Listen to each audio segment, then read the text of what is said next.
Joe Jack. I don't care if I never get back for it. Root for the home team. If they don't win, it's a shame. For it's 1, 2, we take you out of the old ball game.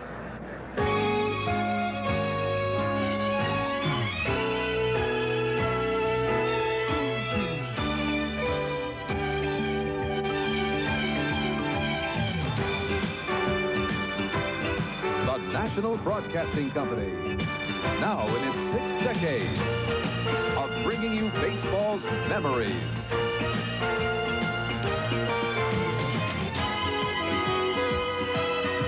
Baseball's milestones.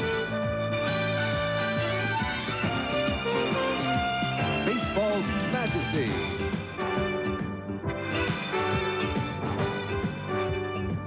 And baseball's magical moments. NBC Sports proudly presents the Major League Baseball Game of the Week. Today from Memorial Stadium, it's the New York Yankees versus the Baltimore Orioles. The Game of the Week is brought to you by Miller High Life. Miller, made the American way since 1855. By Ford and your local Ford dealer. Have you driven a Ford lately? By Howard Johnson Hotels and Lodges. And by John Deere and your local John Deere dealer. A perfect day to play two, and that's what we'll do in a fashion on NBC, beginning with the Orioles and Yankees from Baltimore and following up with Don Sutton's bid for his 300th out in Anaheim later this afternoon, Kansas City and the Angels. Hello, everybody. Bob Costas with Tony Kubek. Welcome to the first game of our NBC doubleheader. The Yankees will pitch left-hander Dennis Rasmussen. The veteran southpaw Scott McGregor goes for Baltimore. Since Baltimore completed a 3-game sweep at Yankee Stadium last week with that 18-9 blowout on Sunday when Lee Lacy hit 3 homers, the Orioles have dropped 4 of 5. The Yankees have won 4 of 5. The Yanks trail the Red Sox by 4.5, and Baltimore's 5.5 back. Earl Weaver today would like to see Scotty McGregor get back on the beam with a little more on the fastball. One of the problems that Earl Weaver is having is not having Freddie Lynn. He may not even be suited up today. Since he was hitting in the 3 spot, that team went 21 wins and just 7 losses. He's had a bad wrist, he's had a bad ankle, now he's got a virus, and he will not be in uniform today, so that has hurt this ball club. Are these ball clubs good enough to catch Boston? Well, the Yankees came in at best with an average pitching staff. They now have 6 pitchers on the disabled list. So as Lou Piniella has said, they've got 5 guys who possibly should be in AAA ball. I think what they would like to do is sign Dennis Martinez if he is released officially by the team Baltimore Orioles and start him tomorrow. But I don't think they're going to release him in time.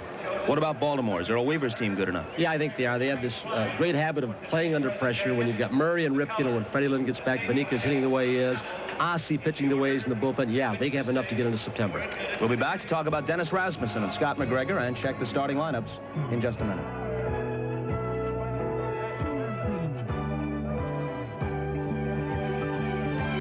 Hello, I'm Rick Dempsey, catcher of the Baltimore Orioles, and welcome to Game of the Week. Today we've got 4 key hitters in the Yankee lineup we'd like to get out.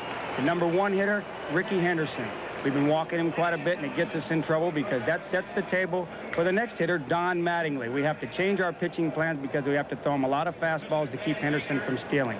Behind him is Dave Winfield. He's the strongest hitter I've seen in the game yet.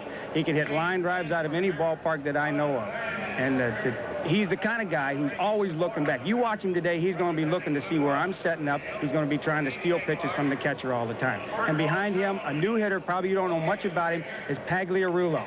He's a guy now who sits on a fastball. He can hit the ball out of the ballpark at any time. So we're going to try to stay ahead of him with some off-speed stuff and breaking balls and definitely keep men off the bases in front of him. Juan Beniquez, who made 2 sensational plays last night, playing in left field. John Shelby, the switch hitter in center. Lee Lacy, you heard about his 3-home-run game the other night as Beniquez had one. Floyd Rayford, who struggled at third base this year. Cal Ripken Jr. at short. Juan Benilli at second. With Wiggins not playing. Eddie Murray, ball that broke his webbing, costly play last night. Rick Dempsey, who loves the challenge of Ricky Henderson on first base, and Scotty McGregor, a tough man to steal on. In fact, Ricky Henderson says this guy, McGregor, is the toughest for him to run on, claiming he uses a balk move against him. McGregor at 500 for the year. He has never had a losing season in 9 years in an Oriole uniform. He was at 500, 14-14 a year ago. He's 32 years old. His best season was 1980. He won 20 that year. In 83, a World Championship season for Baltimore. He was 18-7 with an ERA of around 3 a game. Bob, when Don Mattingly came to the ballpark early today, he's always an early bird, he was very surprised that he was hitting in the 3 spot against a left-handed pitcher, McGregor. And Lou Pennell explained why. He said, look, if Ricky gets on it, if he can't steal, I don't want to have you in the 2 slot having to take pitches to get behind on a left-handed hitter. And he said, now, if you've got Henderson or Randolph, both base stealers, you're going to get more fastballs from McGregor. So Lou thought the lineup out very carefully. Either way, Mattingly will feast on McGregor if past history holds. He's a .536 lifetime hitter against McGregor. Now here's Henderson, hitting .268. His 40 steals lead the American League, and no one else is even close. John Cangellosi of the White Sox is 14 behind. He's looking to lead the league in steals for the 7th consecutive season. Last American leaguer other than Henderson to win the stolen base title, Willie Wilson in 1979. Keep your eye on the strike zone from this center field camera. Curveball swung on and missed. The plate umpire is Ken Kaiser. After the ball game last night, Earl Weaver went into a semi-tirade, a little mini tirade against umpires, saying they give Henderson all kinds of pitches that are called balls, or called balls rather, and should be strikes. There's a little discrepancy in the rule, I believe. Might get a chance to show you later what is a strike and what isn't. Henderson is another who's done well against McGregor, 340 lifetime. Scott showed him 2 curveballs to start, and here's the 0-2 pitch. Another slow curve is ripped into the hole for a leadoff single. He was 1 for 2 against Dempsey last night. Dempsey threw him out early in the game, and then Ricky went back and changed shoes, claiming they had watered the area down around first base to try and slow him up, and he was successful stealing against Dempsey later in the game. Eddie Murray out to talk just briefly, the captain, with Scotty McGregor in case they're going to try some pickoff plays. Now, is Ricky Henderson talking to the first base umpire? He went to Alan Wiggins, a base stealer for the Orioles, after the game yesterday and said, wait a second, are they keeping this soft for me, or do they do it to you too? I thought they perhaps had softened it like Alvin Dark used to do with Maury Wills. The first base umpire is Steve Palermo, one of the game's best. Not going on the first pitch to Randolph, who bunts, pushing it up the first base line, but it's foul. You might get a chance. It was a great camera shot of the delivery of Scotty McGregor, who throws across his body, and even when he's going home, he steps so far toward the foul line, first base, he looks like he's coming to first base. Very deceptive delivery to try and steal on.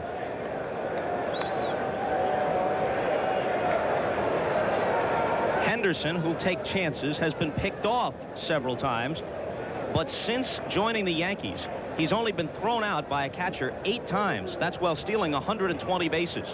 80 last year, 40 so far this year. Bob Boone's gotten him 3 times. Dempsey got him last night. High and away, ball 1. Randolph has drawn 49 walks, so in addition to a .296 batting average, he's got an on-base percentage of .430, one of the league's best.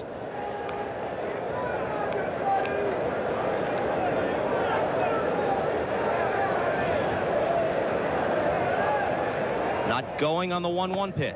High and away, 2-1. I asked Ricky Henderson before the ball game today, Bobby, what he looks for against a pitcher with the kind of move that Scotty had, and he said, I don't get tricked by leg action or head motion. He said, I learned something listening to Lou Brock and Maury Wills. He said, I watched the center of gravity. Look right in the hip area, almost at the belly button. If I see that center of gravity go toward home plate or back toward center field, he's gathering to go home. He said, it's subtle, he said, but I don't get messed up by leg kicks. There he goes. Great jump, great jump. Not even a throw. No contest. Don't know if he or Roy White, who was a pretty good base stealer in his era with the Yankees, now the first base coach, picks something up. Do they have a book on McGregor, or did he just guess right? I mean, he had 6-7 strides before the ball was even released. He could have gone in standing up easily. Henderson has had a little bit of trouble with a strained back. He slid feet first last night when Dempsey got him early in the game, and he went in head first later. He doesn't like to slide head first if he can avoid it.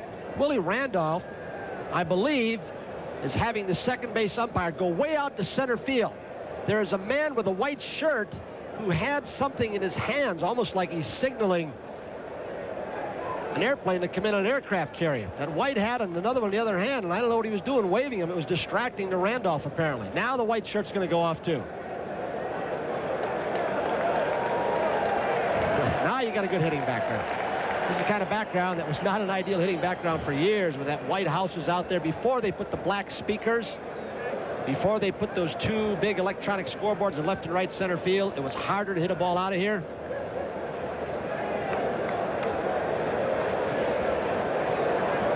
For Henderson, that's career stolen base number 614, which leads us to a story that we'll get to a bit later. 3-1 pitch is coming from McGregor to Randolph. He's heading for third. It's ball 4, and he steals it again without a throw. The 9th time this year he has stolen third base. That man right there in your picture, perhaps more than any player in the history of the game, can create a run, whether it's a home run, a walk, a double, stealing base as he did. He can generate offense on his own in more ways than anybody. So updated, that's 615. This is the 1,095th game of Henderson's career. Through 1,095 career games, Lou Brock, the all-time leader, had 347. So Henderson has almost 300 more at a comparable period.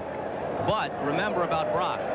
He was able to have his greatest base-stealing seasons in his 30s on the way to the career total of 938, which is the record.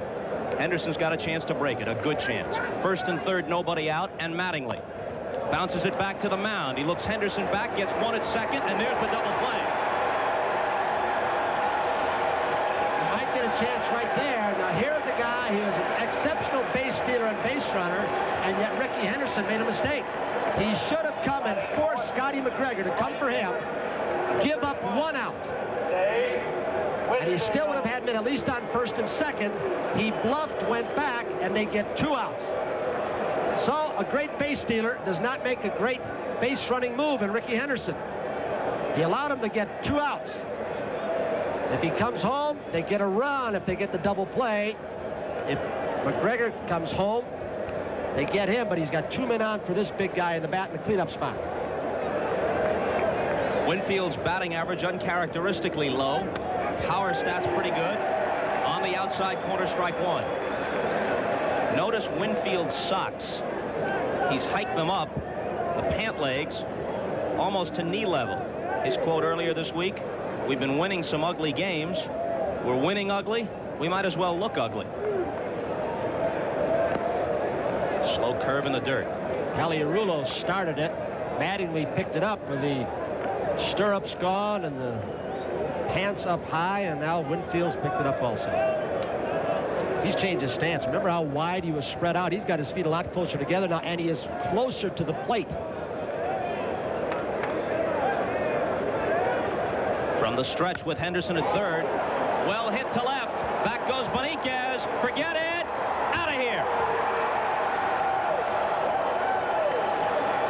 You know, I don't even think he got all of that, but he's strong enough for home run number 12.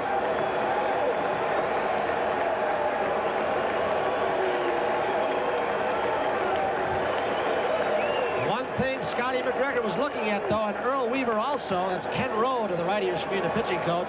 They were looking at the possibility of a big inning. They've only got run to this point. Looked like it, rather two, it looked like it was going to be bigger. This is the spot Terry Crowley, the hitting coach, said, when I played here before that scoreboard in left center field, the wind would keep that ball in the ballpark. He said, I saw Brooks, Frank Robinson, Luke Powell hit them there, and they would just die, but not any longer. Easler. Swing and a miss. Henderson scored ahead of Winfield, and now they congratulate one another in the Yankee dugout. Easler's now the full-time DH against left and right-handed pitching, as Dale Berra has been benched.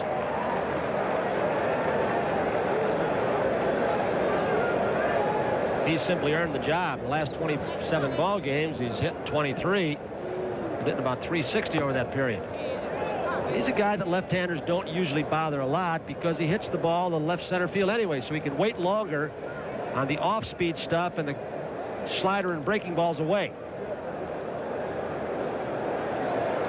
1-2 pitch. Reached for it, hits it softly into left, and Beniquez is there. Jacob Rupert, who used to own the Yanks, once said, my idea of an ideal day at the park is for the Yankees to get a 10-0 lead, then gradually pull away. So Mr. Rupert's idea of a perfect day at the park was for the Yankees to score 10 in the first, then, as he put it, gradually pull away.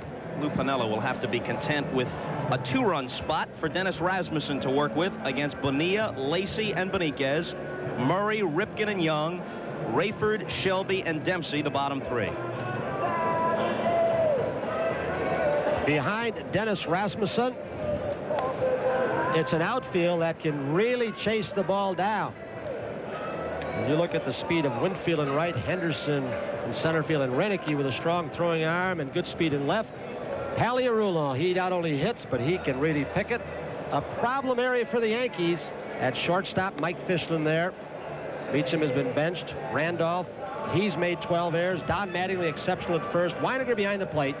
And, of course, Dennis Rasmussen, who, if he gets his curveball over, might give the Orioles some trouble. I think we're looking at a big scoring game today, though. Rasmussen has a little bit of movement on his fastball. One of his problems, at least in the opinion of many, tends to get ahead of hitters and then get cute. He'll be ahead 0-2, 1-2, and the next thing you know, he's run a full count. Doesn't finish guys off as well as he might. Well, they want him to pitch inside to this right-handed hitting lineup.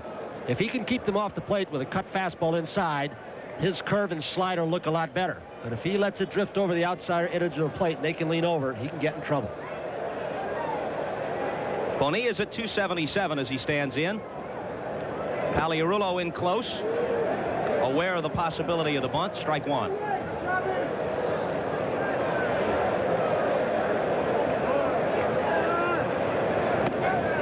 Two quick strikes. Rasmussen is 27 years old, 6'7", 225, from Omaha, Nebraska. Breaking ball got him. So Bonilla is dispatched on 3 pitches. As you might guess, at 6'7", Rasmussen played some basketball. We'll tell you about that after we look at the pitch that got Bonilla. Looked like he backdoored a slider. Didn't want to throw it down and in. Weiniger sets right on the outside edge, and it just drops off the table. If he can get ahead, he can be tough. Lee Lacy had hit just 2 home runs for the year when he exploded for 3 last Sunday in an 18-9 Oriole win at Yankee Stadium. That completed a 3-game sweep for the O's. The Yankees have won the first 2 games of this series. Something else going on in center field. Just moved a camera. Was filming something and a lot of white paper up on the hill. And Rick Yenner saying, what? Ken Kaiser saying, get that white paper out of there. Boy, are these hitters picky today? High for a ball. Lacy has 5 homers, 3 in 1 game Sunday against the Yanks, as we said. The next hitter, Beniquez, has 4 for the year. He homered in his first 3 at-bats Thursday against the Yanks. 2-0. Rumors persist again today. They've been revived, rather. Tom Seaver to the Yankees. They're talking about For Fisher to the White Sox. For the name Jerry Augustine to the Yankees picked up. Down in the minor leagues now. Left-hander used to be with the Brewers. They're really trying to strengthen this pitching staff. Talking about Rasmussen, played baseball and basketball at Creighton. 6th man for the Creighton basketball team, and often found himself guarding Larry Bird when they played Indiana State. 3-1. That'll help you make the career choice between basketball and baseball. Might be easier to pitch to Eddie Murray than to guard Larry Bird. And a 1-out walk to Lacy.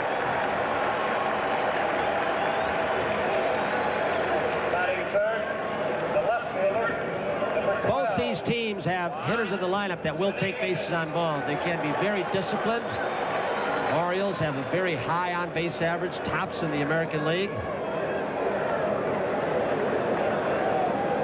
Beniquez had 1 home run. I'm not getting into the lively ball controversy again, but he had 1 home run, then he had 3. He's a guy that puts the ball in play in 1 game. Lacy had 2 home runs, and he had 3 in 1 game. Is that telling you something? Well, what happened to them in all the games before that if the ball was so lively? Inside to him. Beniquez has had an extraordinary series. In addition to the home run explosion Thursday, last night his RBI single produced Baltimore's only run of the game. He made a great tumbling catch on a drive by Griffey in left center, and then took a Winfield shot off the wall and threw him out at second base. And he opens with a base hit here. First and second. When he keeps the ball out on the plate too much like that, Rasmussen has trouble. That'll bring Lou Pennell out.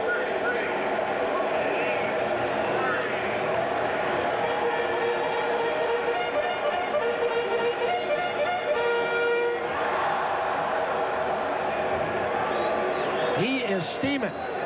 Where's the fastball we're talking about inside? Lou Pennell is starting yesterday. He'd gotten tired, and he has got Mark Connors as the new pitching coach with Sammy Ellis gone, sad to say. Lou said, what did we go over with before the game? We watched the tapes last night. Before the ball game, he said, I want you to pitch the way I tell you. Fastball's inside, and he and Weiniger are having a little heated discussion, to say the least. Piniella looks for tendencies of hitters over and over again on the game's tape. 2 hours this morning and last night. He wants them to bust people inside with fastballs, especially this ball club. He has an understanding of hitting and what makes successful hitters, and he's turned that around to try and teach his pitching staff.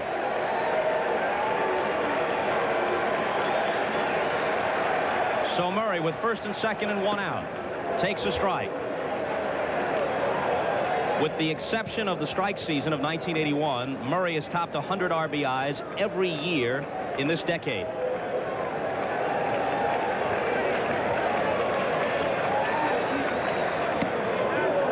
Off-speed pitch misses. 1-1.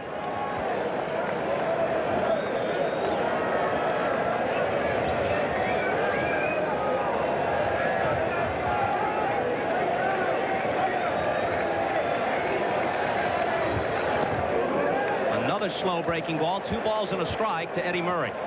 Ripken next.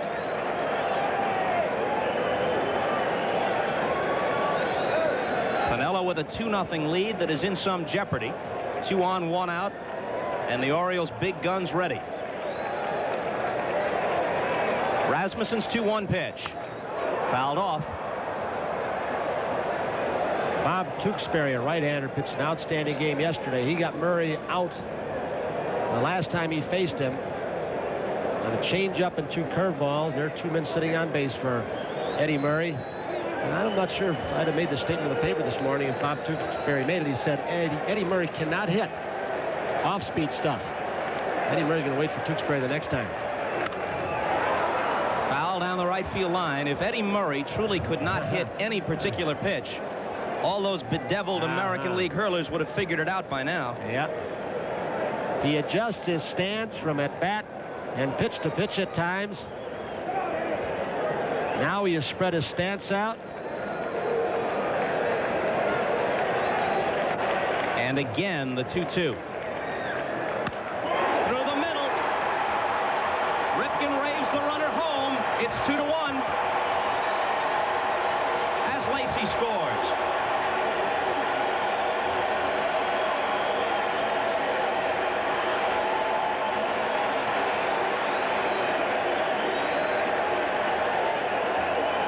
RBI number 45 for this season for Eddie Murray.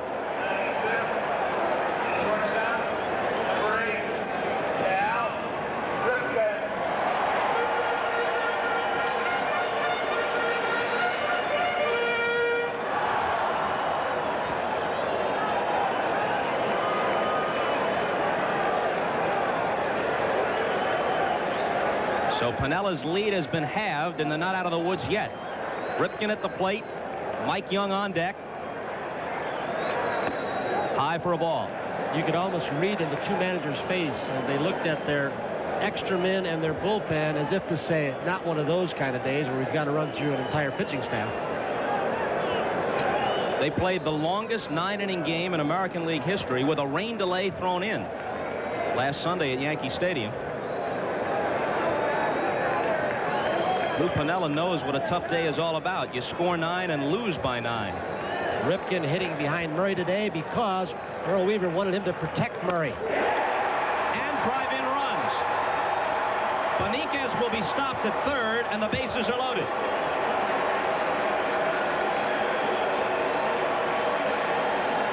So Rasmussen got Bonilla on 3 pitches to open the inning, then walked Lacy on a 3-1 pitch. Beniquez singled. Murray and Ripken did the same. Whatever Piniella said to Weiniger and Rasmussen hasn't worked. And he will now get another piece of gum and have Mark Connor, the pitching coach, called down to the bullpen.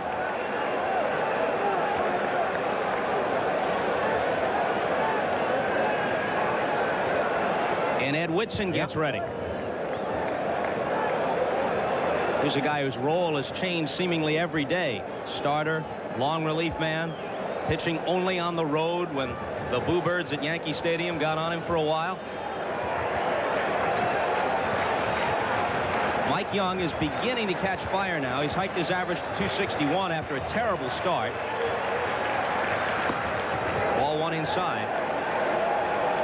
Last year, he hit 22 of his season's total 28 home runs after the All-Star break. So they're hoping that this year is a repeat performance.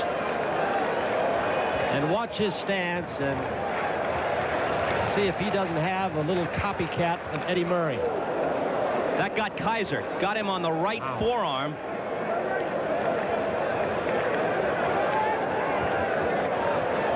He never took a thump like that, I bet, when he was wrestling under the name of the hatchet. That's what the inside protector does. The catcher moves out. The umpire's exposed. Then he tries to hide behind the catcher so he won't get hit. And he can't see the strike zone. That inside protector's not that old in this league. It's relatively new. Some of these umpires are still learning to umpire with it in the American League. A run home, bases loaded. Still only 1 out on the 1-1 pitch. 2-1. Kaiser's hurt.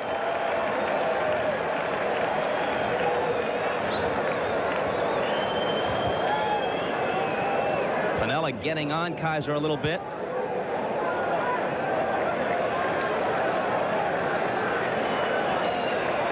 I think we can see one of the 2 managers out of this ballgame before it's over with. Important series like this, even though it's only June. They both like to talk a lot to umpires. Weaver's been on his best behavior. He's only been ejected once this year to bring his career total to 94, which is some kind of unofficial record. Rocky Rowe tossed him earlier this week when Earl argued balls and strikes. Here comes the 3-1. Got the outside corner, and the count is full. And Rasmussen did not have a whole lot on that pitch. He just happened to hit a good spot right on the outer edge. He just said, here it is, hit it. I just want to throw a strike, which can get you in a lot of trouble. 3-2 pitch. In the air to center. Henderson going back. This will tie it as he makes the catch on the track. Murray retreats to second to tag, and he winds up at third. Beniquez crosses, and it's even at 2.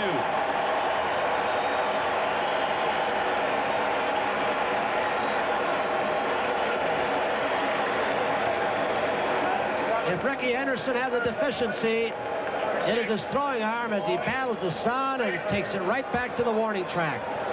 Murray very alertly, a lot of players won't do this in the big leagues, tags up at second, goes to third, which puts a little more pressure on the inner defense. And also on a pitcher and catcher, you have that curveball, you have a tendency to bounce the big breaking ball as Rasmussen does. The guy can score from third, but he can't from second.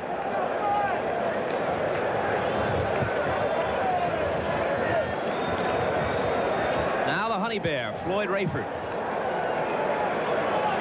Third baseman and part-time catcher. Slow breaking ball outside.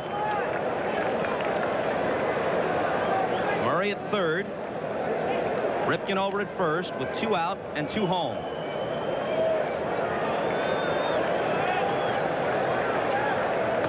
Boy, is he aiming the ball now? That's what I mean about, you know that runner's on third base. He threw that breaking ball, and he was very unsure with it, and Weiniger made a nice play.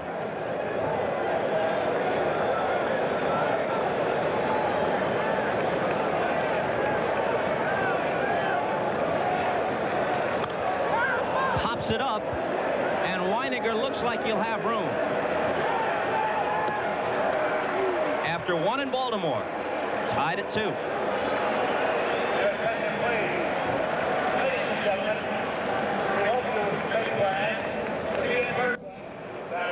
Ken Kaiser is hurt. He is not in a very humorous mood now. Oh, don't do that, Ken. Oh. He got sprayed with a little ethyl chloride on the right arm after that foul ball. You have Rick Dempsey on that show? Oh, yeah, he's on. And, of course, some of your greatest quips and antics will be featured. Renicky, Weiniger, and Paliarulo in the second. McGregor is back even, and the first pitch inside. Scotty's fastball has not been quite as good as they would like it over the last couple of years. To protect that great straight change and the curveball, he needs to pitch inside. There's a great changeup right there. Bonilla throws Renicky out. Earl Weaver was expecting a very unhappy Alan Wiggins today. He said, I'm going to have to explain to him why I didn't play him today. And he said, I'm not upset at him because he didn't throw the ball to first base yesterday. He couldn't get a grip on it, which was an important run with the bases loaded. So I'll have some unhappy people. Number 27, Butch Weiniger. Weiniger at just $188. And having a difficult time cracking the lineup on a consistent basis. Hassey's in there against all the right-handers. 1-0 pitch. Scotty McGregor did have Whitey Ford as a pitching coach for a while when Whitey, the Yankee organization, as a roving instructor for McGregor came over. He said, I never saw Whitey pitch, but I think Whitey's philosophy has stuck with McGregor of pitching. Weiniger with a one-out hit. Shelby in center gets it back in. Some have compared McGregor to Dave McNally. You think that comparison is apt? I think McNally had a harder curveball and threw a little more crisply. The one I keep thinking of again is Whitey Ford. Change speeds, move the fastball around. Change speeds on the breaking ball. Both hold runners on very well. Both feel their positions very well. And his pitching motion, the short leg kick, reminds you of Whitey. The way he throws across his body. Watch where he steps. Paliarulo fouls it off. Wasn't Whitey number 16 also? Yes, he was. One of many retired Yankee numbers. What I can't figure out is how come they still let people wear 10. No, they don't. Phil Rizzuto, the Scooters here, they retired that last year, didn't they retired it for the scooter. You betcha. They should have. Off-speed pitch tapped in the dirt. What a story Paliarulo's is, huh? The droopy socks and pants came off the deck after getting hit in the face, and the ball that hit his forearm, smashed his nose, faced the left-hander the first time back, came swinging the bat and hitting home runs. Remember Billy Martin sent him up to the switch hit one time against the left-hander. The 0-2 pitch from McGregor. 1-2. McGregor has not had a whole lot of success against the Yankees. He did beat Ron Guidry at Yankee Stadium last Friday 5-2. That ended a personal 6-game losing streak against New York dating back to September of 1982. And there you see his career figures against the Yanks. Oddly, when he has been good against them, he's been very, very good. 5 of his 7 career victories against New York have been shutouts. And you would think Scotty would have done better, especially in Yankee Stadium when they stack the lineup. It's a heavy hitting lineup from the left side. Could there be any truth to the fact that perhaps he's more effective against right-handed hitters than left? Some people felt Warren Spahn was that way. Take the screwball away.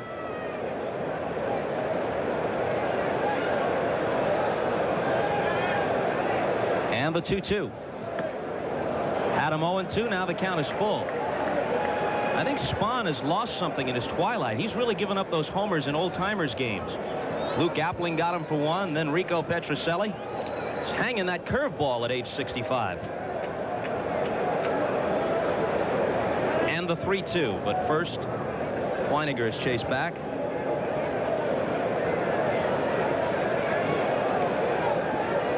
Yanks got 2 in the top of the first on the Winfield homer. Orioles had 3 hits in the bottom half, scored 2 of their own. Check swing, and the count stays full. Scotty caught a break. There's a pitch out of the strike zone that Paliarulo protecting against a possible breaking ball. Checked the swing and fouled it off. It would have been ball 4.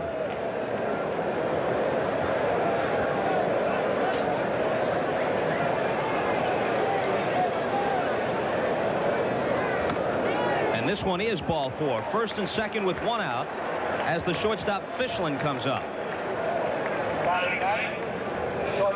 So Hall of Famer Frank Robinson with the glasses on. He specializes in moving the defense. Ken Rowe gets on the telephone to the pen in left center field. Looks like that's Snell. Nate Snell. Yep. He pitched well at the beginning of last year, had an injury. Recall, he's pitching well again.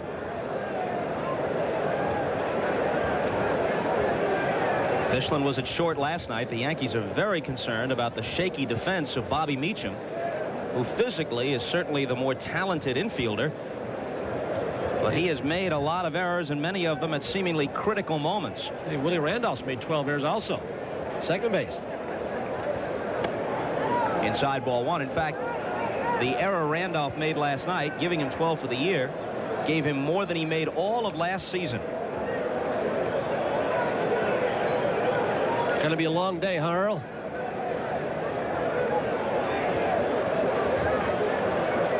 McGregor taking plenty of time. Now the 1-0 to Fischlin. 2-0. As a group, the Yankees have made more errors than any team in the American League. And the pitching coach Rowe to pay a visit to McGregor.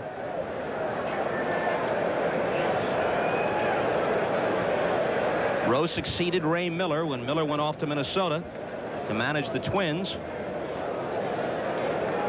With Gene Michael going over to Cubs and Jimmy Fry, who spent so many years here with Earl Reaver, now on the loose, Earl Reaver was asked would he take Fry back. He said, I'd love to have him right now to be my eye in the sky to set defenses for me.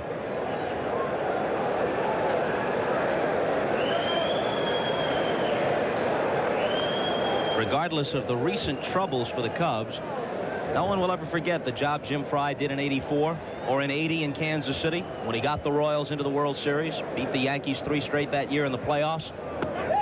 2-1 now to Fischlin. Boston leads the Yanks by 4.5, the Orioles by 5.5. Pittsburgh with the early lead on the Mets, who are threatening to turn the National League East into a laugher.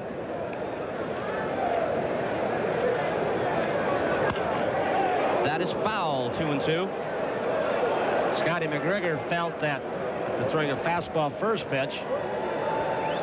He thought he might have had him set up for another, that he might be looking breaking stuff, and still got out in front. That's been a problem for McGregor. If he doesn't have this a little bit extra, hit guys on the fists, which has been lacking. Some people say he pitches backwards. I think you're going to get a fastball. He can throw his breaking stuff so well. Full count to Fischlin. The Mets lead Montreal by 9 in the National League East. Henderson on deck. He opened with a single and stole second and third in the first inning. Is he going to start him? Nope. Runners are not going. And we'll do it all over again. In the Western divisions, a couple of Texas teams are big surprises. The Rangers by 4.5 over California in the American League. Houston's lead is 2 over the Giants. San Francisco beat them last night. National League West. Now Fischlin, and there's Pennell up on the top step. I think he would like to start the runners, stay out of a double play, because Fischlin makes contact, but they've got so many trick plays with Murray sneaking behind the runner first. You've got to be very cautious. There they go. And Fischlin bounces it to third. Rayford has it on the short hop, and the runners move up. Pennell by starting him may have prevented a double play.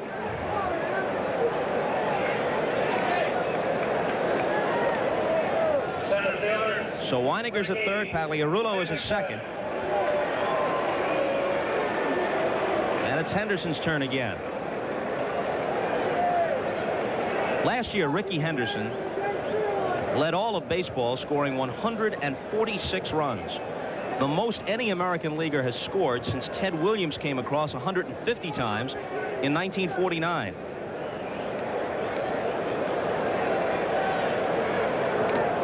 Good play by Dempsey.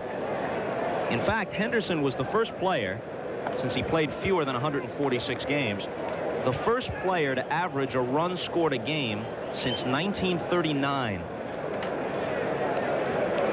Last night before the game, Roy White, the hitting instructor, first base coach, went to Ricky Henderson and asked him a question. Are you standing closer to the plate than you used to? And Henderson, you know, I never noticed it, but I am 6 inches closer. And they kept getting him out on balls inside and low. And he moved off the plate yesterday. Now, what is a strike zone? Ken Kaiser, if you give that strike up there, Ricky will argue all day long. One of the things that Weaver said after the game yesterday was that the umpires are intimidated by Henderson, who constantly bickers, and by the owner, who has meetings with the commissioner. 1-1 pitch, 2-1. Well, some would look at it differently. Not intimidated, annoyed. They say Henderson argues too much, steps out after every pitch, takes too long to get from the on-deck circle to the plate, and that subconsciously the umpires hold it against him. That's a postage stamp strike zone right there, isn't it? And McGregor's having trouble finding that strike zone. 3-1.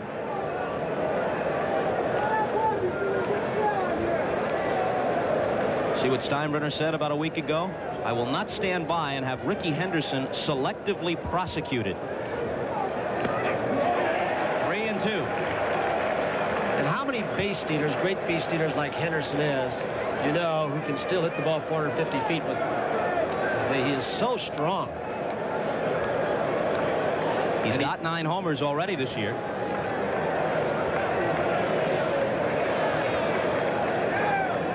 Second and third, 2 out. Top of the second. Oh, the breaking ball barely misses, and that loads him up.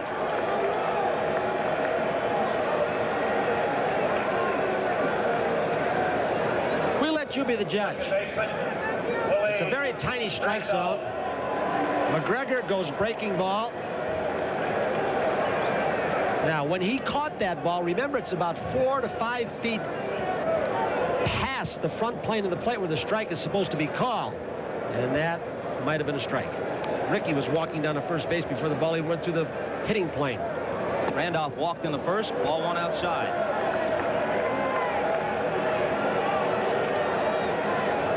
Only one man has had a longer tenure at second base in Yankee history than Willie Randolph. Tony Lazzari played 12 seasons there. This is Randolph's 11th as the Yankee starter at second base. Guys like Joe Gordon, your old teammate Bobby Richardson, even Horace Clark had long tenures, but only Lazzari has played that position in pinstripes longer than Willie Randolph. Eddie Murray yelling in and trying to send some signals to Weaver, ask him, do you want me to go out and talk to McGregor, buy some time for you? Weaver says, stay at your position. Scotty will figure it out himself. The 2-0 pitch. 2-1. Yeah, they talk so much about Ricky Henderson and his strike zone. The fellow with the bat in his hands right now, Lou Piniella, or rather Willie Randolph, as Piniella looks on, will steal a few strikes from you also. He's got a little Eddie Yost in him, the walking man. Earl really looks like he's having a great time, doesn't he? 2-1 pitch. Hit hard but foul.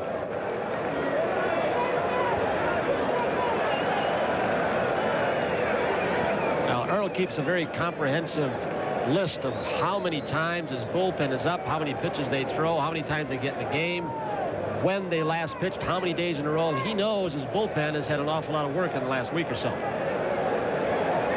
So he will go along with McGregor considerably longer than you might think. Got a piece of it and stays alive.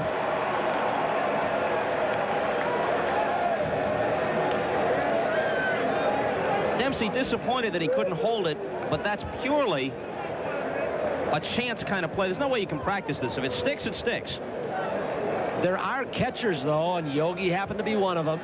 Allie Howard couldn't do it, who seem to have a knack. I don't know if they've got a sixth sense or their hands are so quick, and when you just tick the ball, they seem to be able to let it stick in their gloves.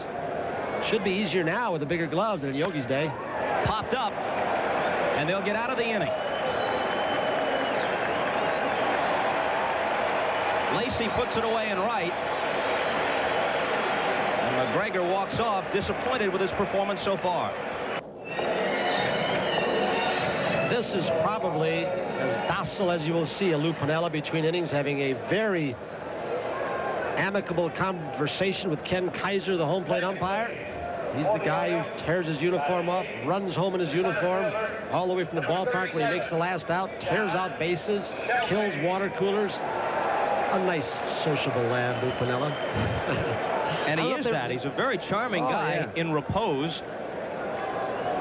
But in the heat of battle, a different story. Did you see where Weaver critiqued the debating and arguing style of Lou Piniella? Saw him last week at Yankee Stadium disputing a few calls. He said, I liked his actions. He let his arms flail. Shelby bunts and Rasmussen catches it on the fly. Let his arms flail. Neck was bulging. Weaver approved. You know, Piniella played for Weaver in the minor leagues in the Eastern League, mid-60s at Elmira, and in fact, Piniella was one of the guys that Weaver used to get on quite a bit, and a few times Piniella rebelled and snapped back at Earl. Lou told Earl Weaver when he played for him, he said, Earl, he said, you can't be so volatile. You're going to have to learn to control yourself. Weaver's now seeing Lou Piniella in action. Weaver wants to clear up one misconception about his second tour of duty with the Orioles as Dempsey steps in and drills one down the left field line. It'll be extra bases. Or will it? He stops as Renicky fires it in, and Dempsey, Renicky's old teammate, well aware of how strong Gary's arm is, and didn't challenge it. And Gary Renicky has a little bit of an advantage over most left fielders that come into this ballpark because he knows the wall. He knows that jutting out spot there. He knows the pad. He knows the angle, and look where he's standing. Another visiting team who doesn't have that experience as he does from this ballpark might have backed off. That could have been two. Good play. Rasmussen struck Bonilla out on 3 pitches in the first. We're in the bottom of the second, tied at 2. Out of play. Weaver has been widely quoted as saying that he is mellowed. He says that's not the case. He still feels the same way. He still is intense, but he says, look, I can't run out as fast as I used to. I can't jump as high. I still throw my cap. I just can't throw it as far. And yeah, when I feel my temple begin to bulge while I'm arguing, then I say to myself, wait a minute. I better calm down here because I don't want to die with the uniform on. He does pile dirt as high as he used to. He piled it all over home plate the other night when he was thrown out. Weininger still trying to get Rasmussen to get some balls inside, especially down to Bonilla. His first 2 shots were trying to go the opposite way, shoot the ball in the gap between Randolph and Mattingly. Now Randolph has moved closer to first base with Bonilla deeply behind in the count. That's where he wants some balls. Move him off the plate and make him hit the ball to the left side. This guy likes the ball out over the plate to hit the other way.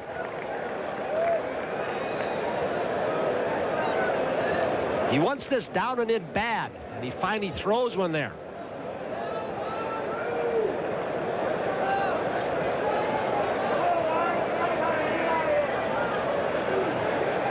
And the 1-2. 2-2 to Bonilla with Lacy on deck.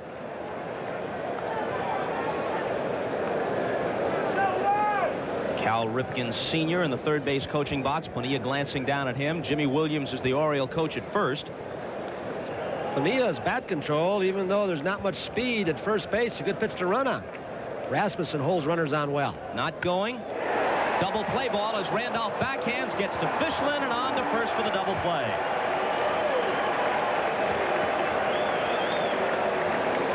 Randolph had moved to his left. Rasmussen didn't get the ball where he wanted to. He left it up high, but a nice play by Willie. And we'll be back after this from your local station. 32-year-old Scott McGregor was a teammate of George Brett's at El Segundo High School, and in fact out-hit Brett during his senior year. We will see Brett and company in the second half of the doubleheader. Dennis Leonard will pitch for the Royals at Anaheim against Don Sutton and the Angels. Ball 1 to Mattingly. As Sutton closes in on 300. Remarkable thing. through almost a 20-year career. In fact, it is a 20-year career now.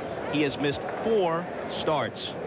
His first big league victory, Robin Roberts was the losing pitcher. The 1-1. 1-2 to Mattingly with Winfield and Easler to follow.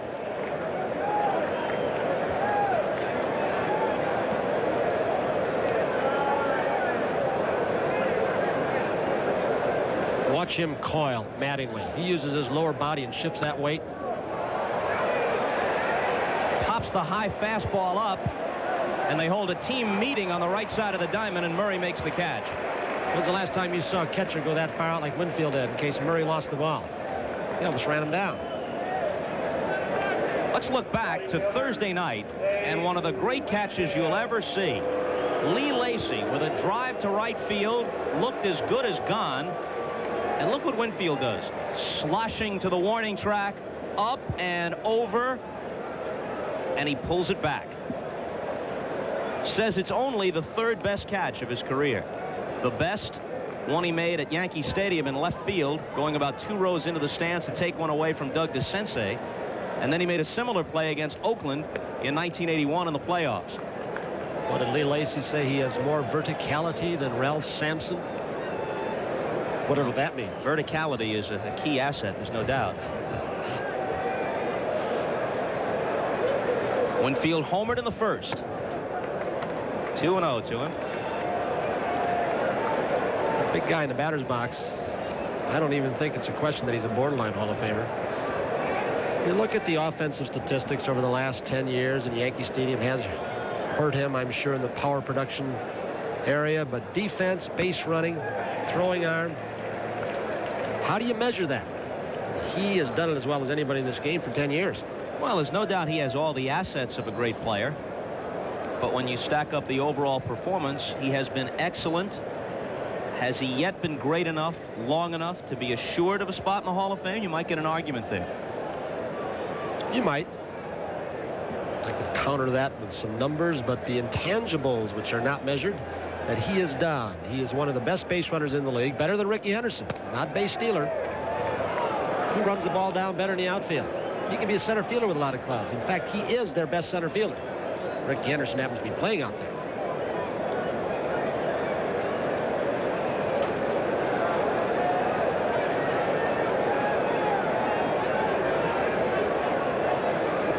McGregor's 3-1 pitch. And he walks him. McGregor has now walked 4. McGregor's career average per 9 innings is just over 2 per game. He's walked 4, and this game is barely begun. It's barely begun, but it's an hour old. We're only in the top of the 3rd, and we've played about an hour. Not what you'd call the most crisp pace thus far. Earl Weaver with a 9-man pitching staff. He really would like to have had Dennis Martinez in case there are blowouts, but he's kind of floating in no man's land. Came out of rehab program, Martinez. These are the kind of games you'd love to have that extra pitcher if it keeps going this way.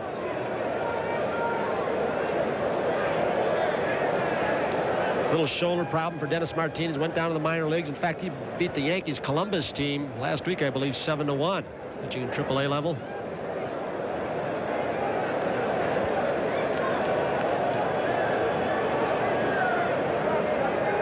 Field at first with 1 out, top of the 3rd. Yanks 2, Orioles 2. And the pitch to Easler. Outside, 2-0. The ordained Baptist minister, Mike Easler. Easler said the most nervous he's ever been when he had to give a 40-minute sermon to be judged by now his peer group, the ministry. So it's a lot easier hitting than doing that. A strange defensive alignment in the outfield, I think, for Easler, who, if you recall, when he was with the Boston Red Sox, hit that wall in left field about 20 times, give or take a few.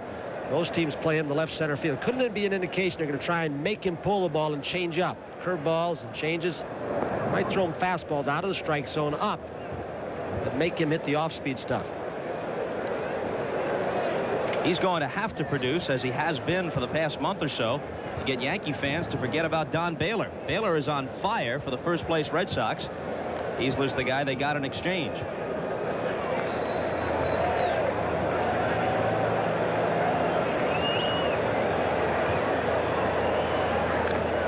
Two and two now to Easler. We'll see the Red Sox next Saturday on the game of the week from Fenway against the Orioles.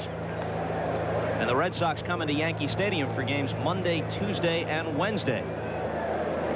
Against the Yanks, those intra-divisional games, that's when it's really heating up right about this time of the year in the American League East.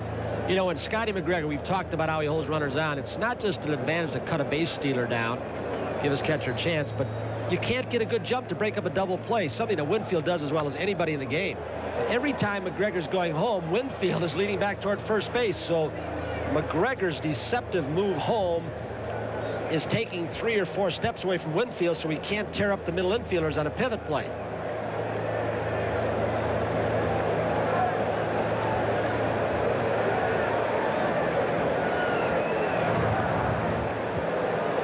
If he gets any shorter lead, he's going to be in foul territory.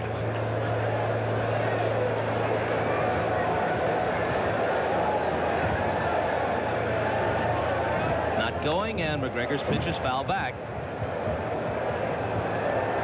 Although McGregor has walked 4, you've really got to be wild to give Easler a free pass. He's the kind of guy who goes up there hacking.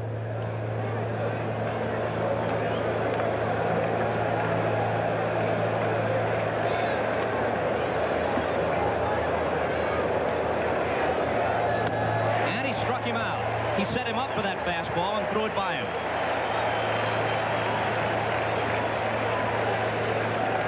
Easler, with his closed stance out of the crouch, loves to go down and get pitches. A good low ball hitter. And Scotty McGregor throws it right where he wants it, up and in. See the uppercut on that replay. Roy White now, is having a conference with Winfield. Roy's trying to give him a little tip like he perhaps gave to Ricky Henderson as far as what to look for in the delivery of McGregor.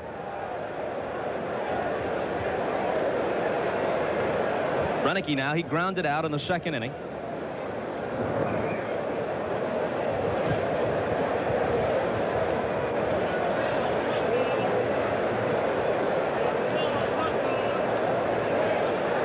Winfield at first with 2 out now. He had him going back toward first base as he delivered to the plate. He doesn't show you the same thing 2 or 3 times in a row, does he? It's always something different. He has a big pitch load right now. Scotty McGregor, he's over 60.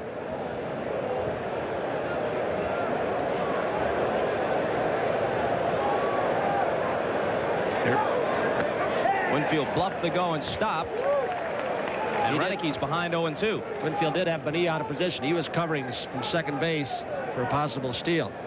Earl Weaver has gone to a 4-man rotation with Mike Flanagan on the DL, elbow problem. Flanagan is scheduled to come out. He's thrown the last couple of days with no reaction. Maybe pitching next week. So he's going 4-man rotation until Flanagan gets back.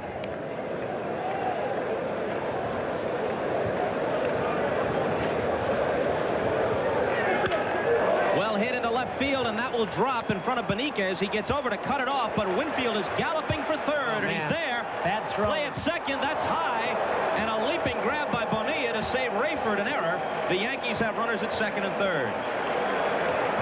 Tell me a base runner in either league, and I include the Swifties like Willie McGee, Coleman, Henderson, would have gone to third base. Some of them might have, but he just brazenly challenged the arm when Beniquez threw to the wrong base, overthrowing the cutoff man. Renicky kept going. The force is removed at second base. With 2 outs, Winfield challenging Beniquez in left field. He knew that on the glove side, an old tip Casey Stengel used to teach us, young ball players, if the balls to the left side, the glove side, he's got to turn all the way around. He can't get as much on the throw, and Winfield sensed it. So a single for Renicky. He advances on the throw, and here's Weiniger, who singled his first time up.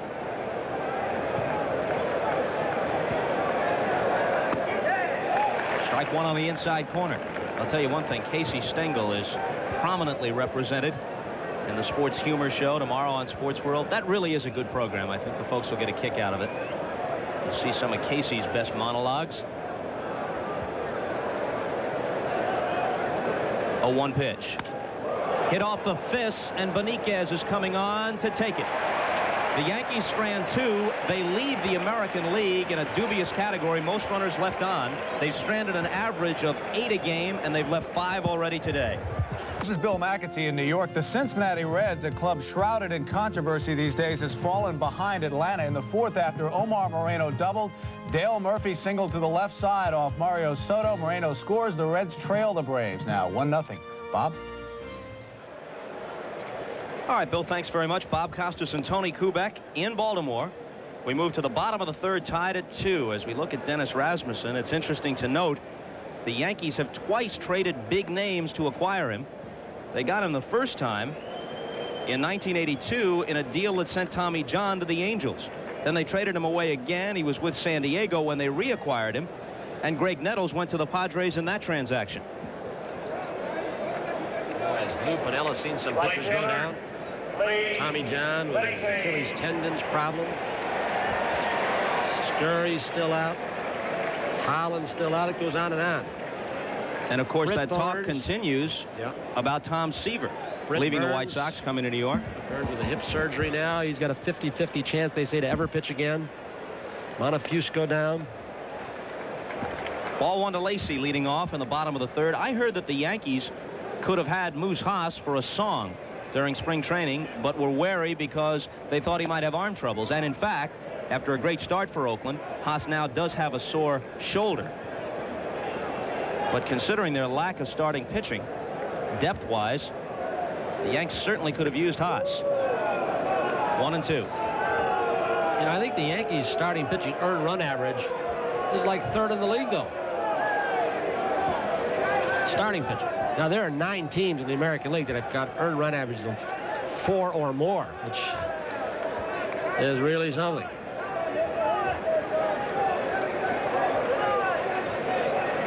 Rasmussen's 1-2 pitch to Lacy. Popped into shallow center. Henderson. 1 out. So perhaps now Rasmussen has learned that he's got to pitch inside as he tied Lacy up inside with a fastball. He's got that groove on the outer edge of the plate to right-handers, which hurts him. A year ago yesterday, Joe Altobelli was dismissed as the Orioles manager, and Earl Weaver returned to replace him. At that point in the season, the Orioles were 29-26 under Altobelli. They went 53-52 the rest of the way under Weaver. Altobelli now at 3rd base coaching for the Yanks, with Gene Michael having left to take over the manager's duties in Chicago with the Cubs.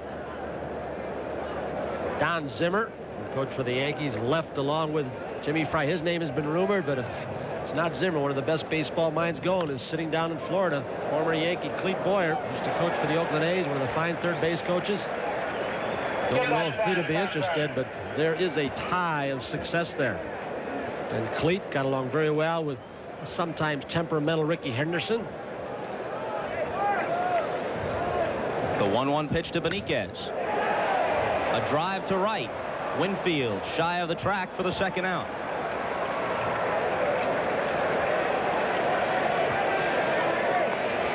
First baseman, Eddie Murray. Now it'll be Eddie Murray. And I'm sure he was able to commiserate with Lacy and Beniquez this season when they each had 3 home run games. He had a similar explosion last August in Anaheim. Hit homers in his first 3 at-bats, and by the 5th inning, he had 3 homers and 9 RBIs. Had a couple more chances and indeed drove a ball to the track later in the game, but could never get that 4th home run.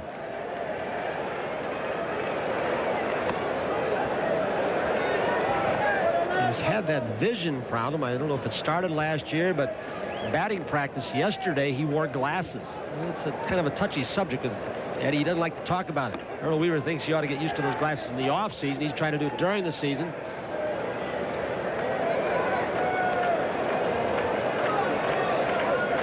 He's the team leader. Weaver named him the Orioles' first official captain, merely making official what everybody around the club had felt for a long time this spring training.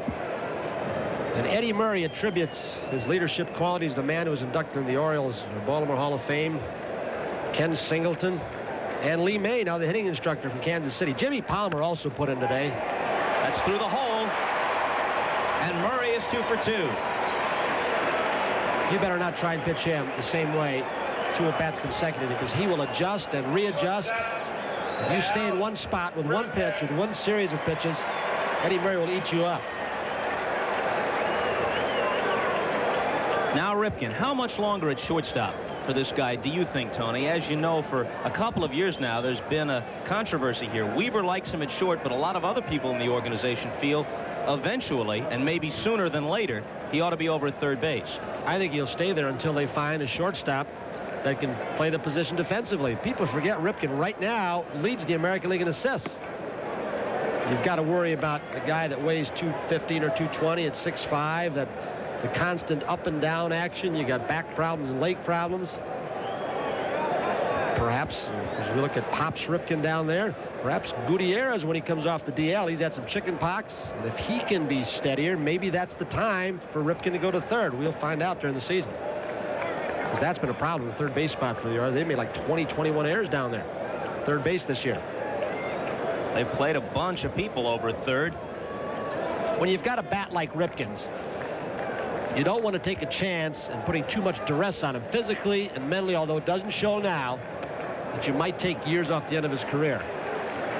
The Orioles have used, in addition to Rayford, who's there today, Tom O'Malley, Juan Bonilla, Jackie Gutierrez, and Juan Beniquez. There they are, the gang of 5. Rayford had 4 in one game, his first game back on a cold, rainy night in Cleveland. And he came off the disabled list. Murray at first with 2 out, bottom of the third, and the pitch to Ripken is popped up. Weiniger off with the mask. Pagliarulo in from third, calls him off and takes it in foul ground. So the Orioles leave 1, and it's still tied at 2 after 3 in Baltimore.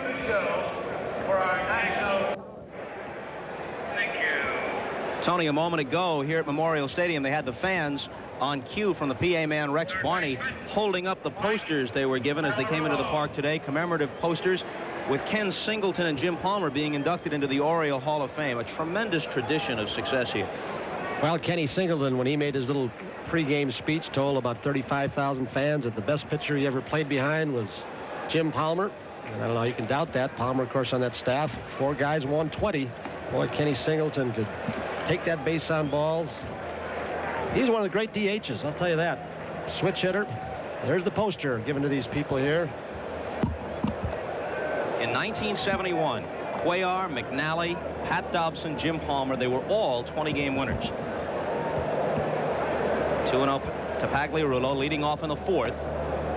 And McGregor, who has already walked 4, falls behind 3-0. You know, that Oriole team especially, 69 through 71, winners of 3 straight American League pennants, has to be one of the greatest teams of all time. 3-1 now. They lost 2 of the 3 World Series. They won in 70 against the Reds, but they were beaten by the Miracle Mets in 69, and then after winning the first 2 games, they lost to the Pirates in 71.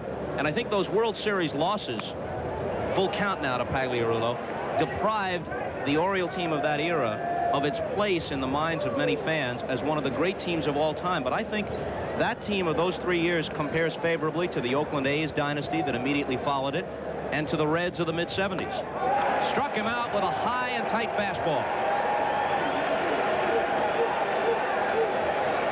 So for the second time up, Pagliarulo was looking eyeball to eyeball with a base on balls. And he lets McGregor get off the hook. Now that it looks belt high, but that is a pitch in the American League now, like the National League with the inside protectors. They don't usually give the pitcher that as a strike. According to the book, it's a strike. McGregor's second strikeout. Ball 1 high to Fischlin. McGregor has had his share of health difficulties. Tender elbow and shoulder through the years. Out of play. And last year he had a stretch where he suffered from blurred vision. They blamed it on a dietary problem and made some adjustments. Looking out at shortstop at Cal Ripken. And Earl Weaver has changed his style of defense a little bit. He's got him playing much more shallow.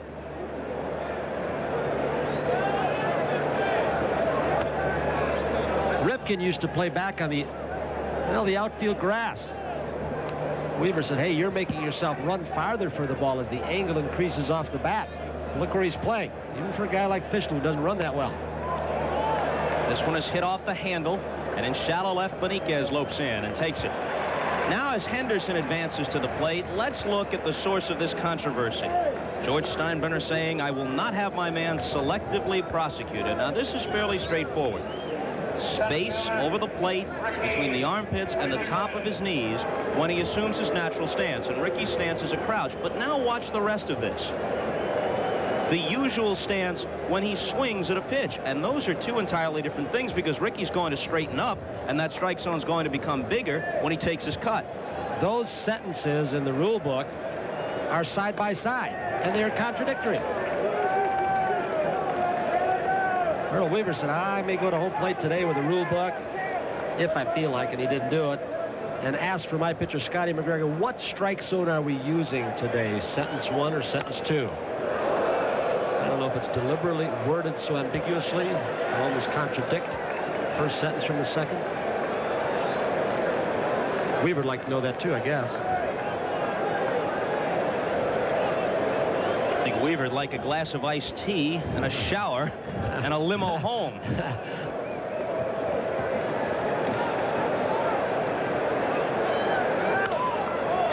He had Ricky off stride. He bloops it into shallow right, and back goes Bonilla for the catch. So a rarity in this ball game, a 1-2-3 inning after 3.5. Still 2 apiece.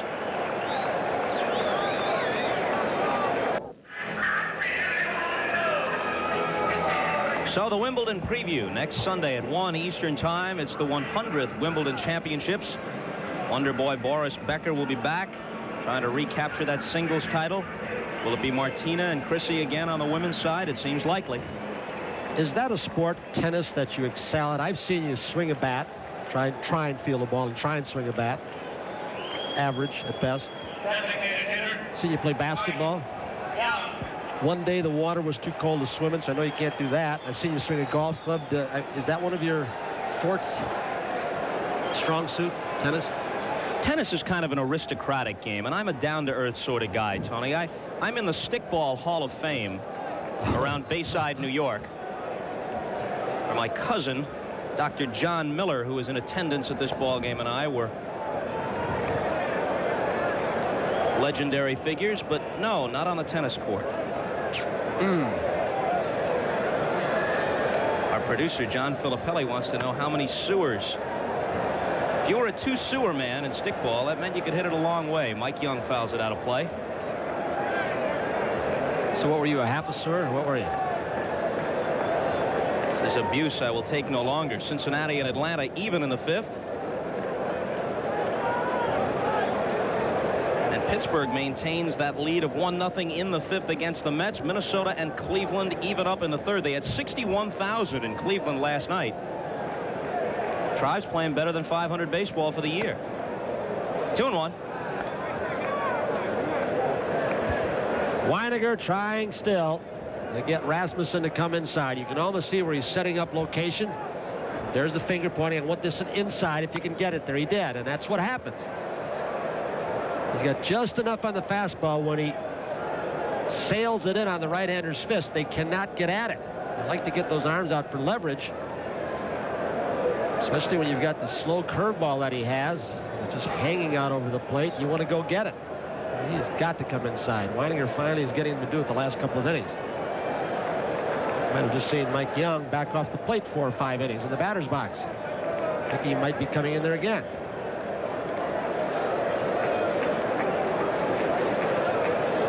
We're in the bottom of the 4th. Each team scored twice in the 1st. Yanks have 4 hits, Orioles 5. One of the Yankee hits, a 2-run homer by Winfield. 3-2. It is a fact that games take longer in the American League than in the National, and you will see more 3-2 counts in the average American League game than over in the National League.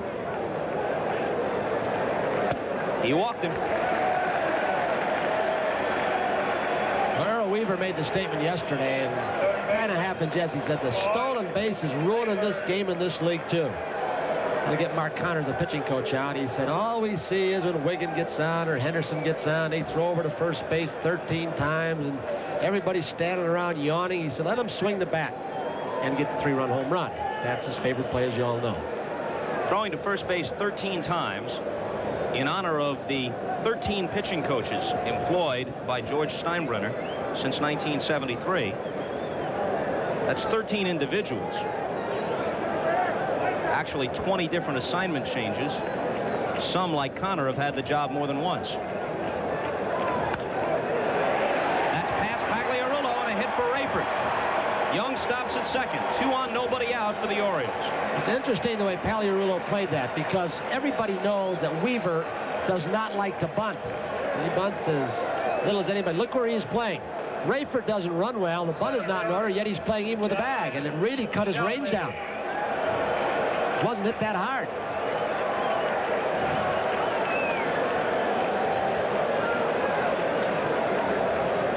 Guy's got a good glove, but he may have made a mistake right there by playing Rayford so shallow.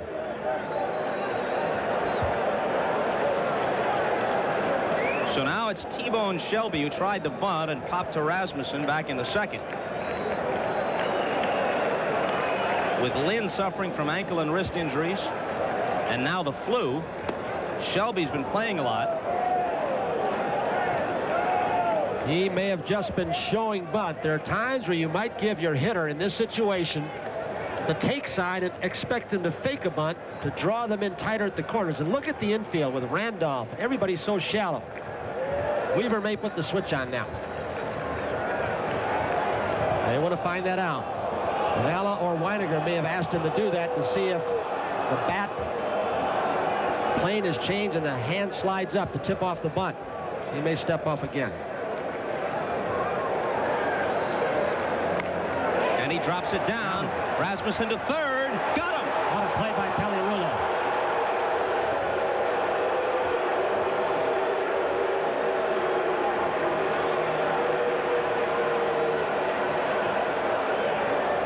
This is not Earl Weaver style baseball, and not a very good bunt by Shelby. Right back at the pitcher, and then Pagliarulo hustling back, makes a nice play backhanded.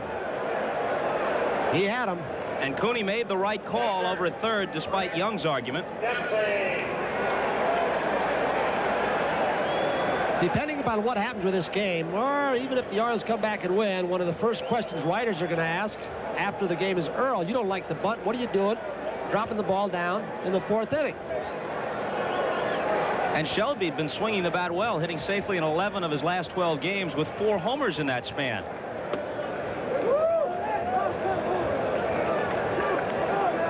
Dempsey singled into the left field corner and held up when Renicky fielded it quickly off the wall back in the second.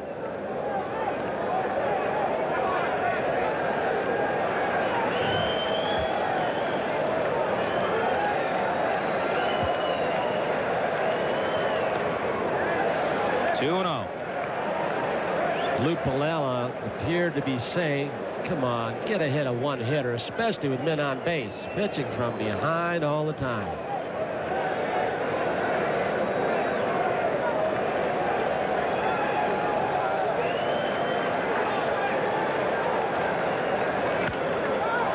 Fastball popped up on the infield.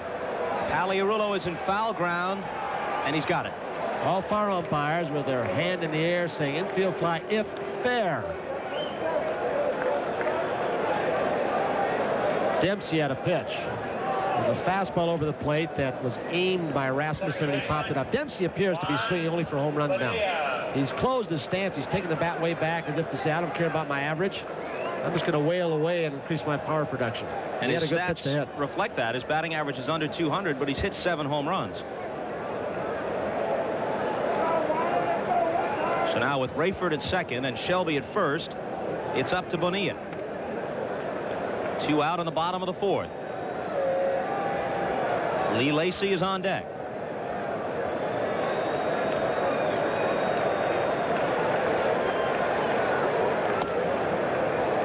interesting to watch the style of third base play at Paliarula. The guy that went to the Hall of Fame playing third base in this park, Brooks Robinson, loved to play a deep third base and dare you to bunt. So did Nettles. Clete Boyer played shallow, dared you to hit it by him. Paliarula apparently likes to play more shallow, even though he's cutting his range down.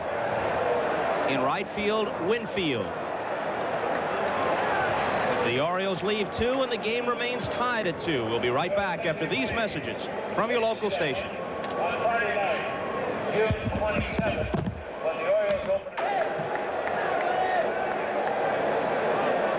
It'll be Randolph, Mattingly, and Winfield in the Yankee 5th.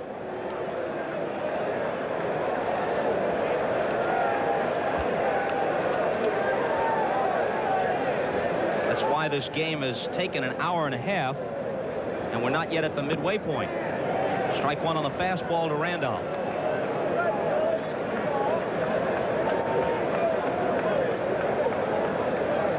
Willie has walked and flied out.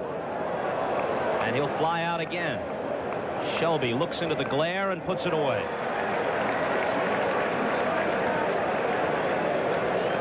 Sometimes John Shelby looked like a carbon copy of Paul Blair. Well, you mentioned some of those pitching staff from those days, but how about Belanger at short, Brooks at third, Rich at second, Blair in center field, who could play so shallow, take the line drive and loop her away and go back to the wall.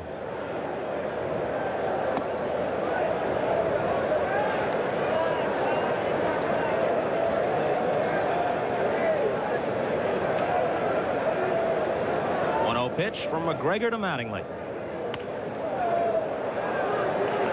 1-1 to him. Mattingly is now a .500 career hitter against McGregor after going 0 for 2 so far today.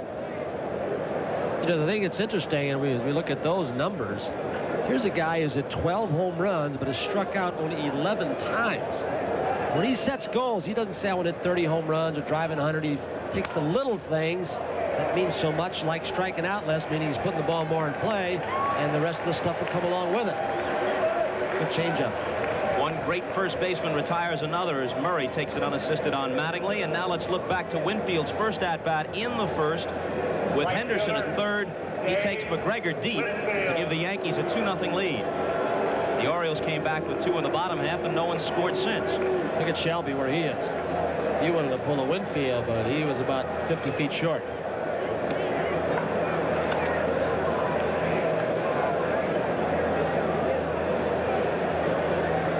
Consecutive years with 100 runs batted in for Winfield.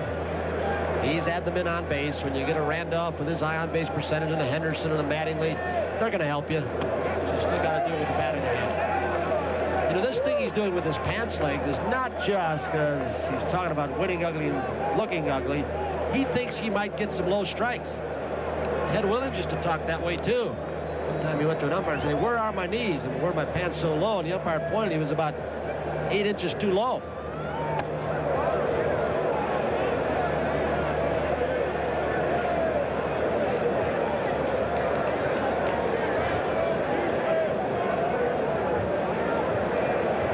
A ball and a strike to Dave. 2 out, nobody on, top of the 5th. Foul back toward us. Winfield is one of very few players to go directly from college to the major leagues. The name was added to the list this year with Pete Incaviglia from Oklahoma State going to the Texas Rangers. Bob Horner went right from Arizona State a few years ago to the Braves. Frankie Frisch, the Fordham Flash, a Hall of Famer, he did it. Pitcher Ted Lyons of the White Sox, another Hall of Famer, went right from Baylor to the major leagues. Winfield from Minnesota, but there haven't been many others. And the second consecutive 1-2-3 inning for McGregor as Shelby ends it in the 5th. Halfway through, tied at 2.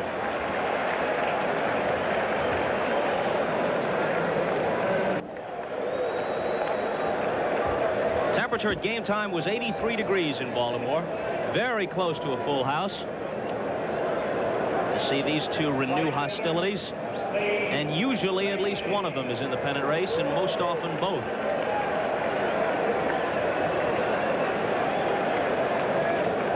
Lacey, followed by Beniquez and Murray. It was an Orioles Oriole hit parade a week ago in New York, and Lacy was the grand marshal with those 3 home runs in the 18-9 victory.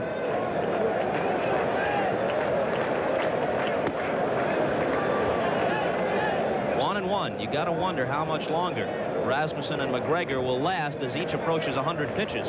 Last 2 pitches Rasmussen threw are the hardest he's thrown in this ball game. Another one. He's reaching back for the extra, so Pinella and Weiniger getting to him. Winfield runs out of room. Did you see him take his eye off the ball a couple of times to find the track and the fence? And it was almost as though he was going to try and make a leap at it. For a 6'5" guy, he gets out of the chute in a hurry, and with those strides, he gobbles up the ground twice. You want to know where he was, and he started to brace himself in case it was close enough to jump in. He is a phenomenal athlete. That's why the Vikings drafted him. ABA, NBA.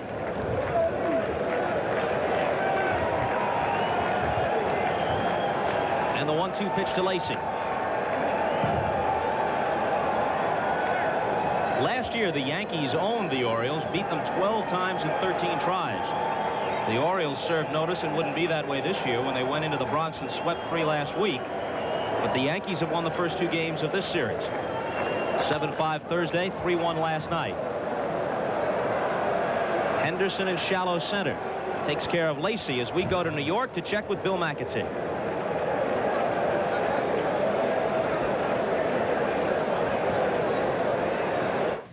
All right, Bob, a game of interest to Yankee and Oriole fans. The Red Sox now trail the Brewers 2-0 after this RBI single by Jim Gantner. Dale Swaim scores, and the Brewers lead 2-0. They're in the 7th now at Fenway. You know, George Bamberger's team is another surprise. The Brewers playing well have the misfortune of being located in the AL East. This is hit right on the nose, but right at Henderson, and Beniquez is done. George Bamberger's young pitching staff that cooled the Orioles down. They've lost 4 of their last 5. Guerra, Nieves, Leary, and Wegman, Plesac out of the bullpen. And they're staying competitive with a lot of their good players out. Yap was out for a while. Knowledge was out again. Felder's out. Robideau's out. Cooper was out for a while. There are all kinds of kids that you've never heard of. They're a very competitive team.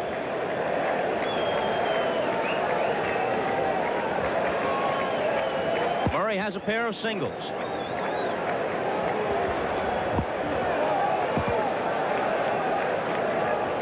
Speaking of the Brewers and Red Sox, we'll be at Fenway next week, as we mentioned earlier.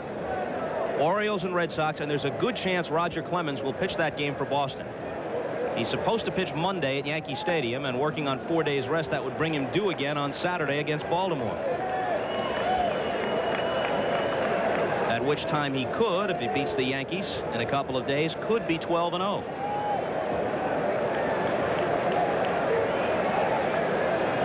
Two-0 pitch. 3-0. Ripken is next. That's respect. 2-0. You try and backdoor breaking ball with Cal sitting in the on-deck circle.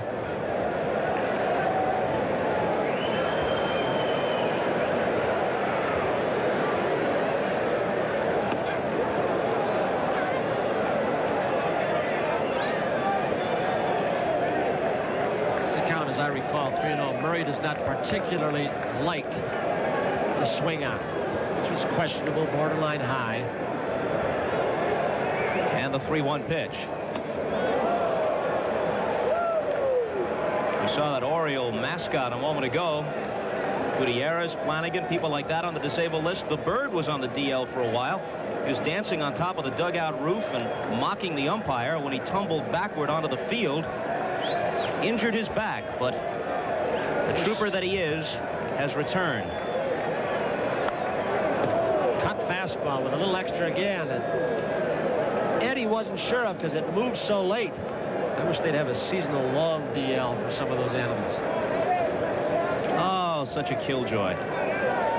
The pattern has been changed for the last 2 innings by Dennis Rasmussen, which is what Pinella wants. He said the first time through the lineup, he'll show him some slop and breaking balls. Then when they're going to adjust at the plate like the Orioles do, we'll reverse the pattern. He is throwing hard. They check down at first. Palermo Palermo says goodbye. Murray thought he had the walk, but Palermo said he went around, and that brings us to another edition of Baseball Remembers.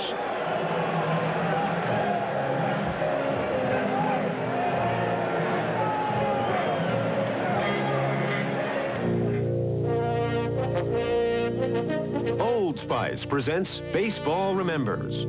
Brought to you by unmistakably masculine Old Spice. Splash on the feeling. Splash on Old Spice. Mickey Mantle remembers the joy of hitting his patented tape measure home runs. Every time I come up, I was trying for a home run.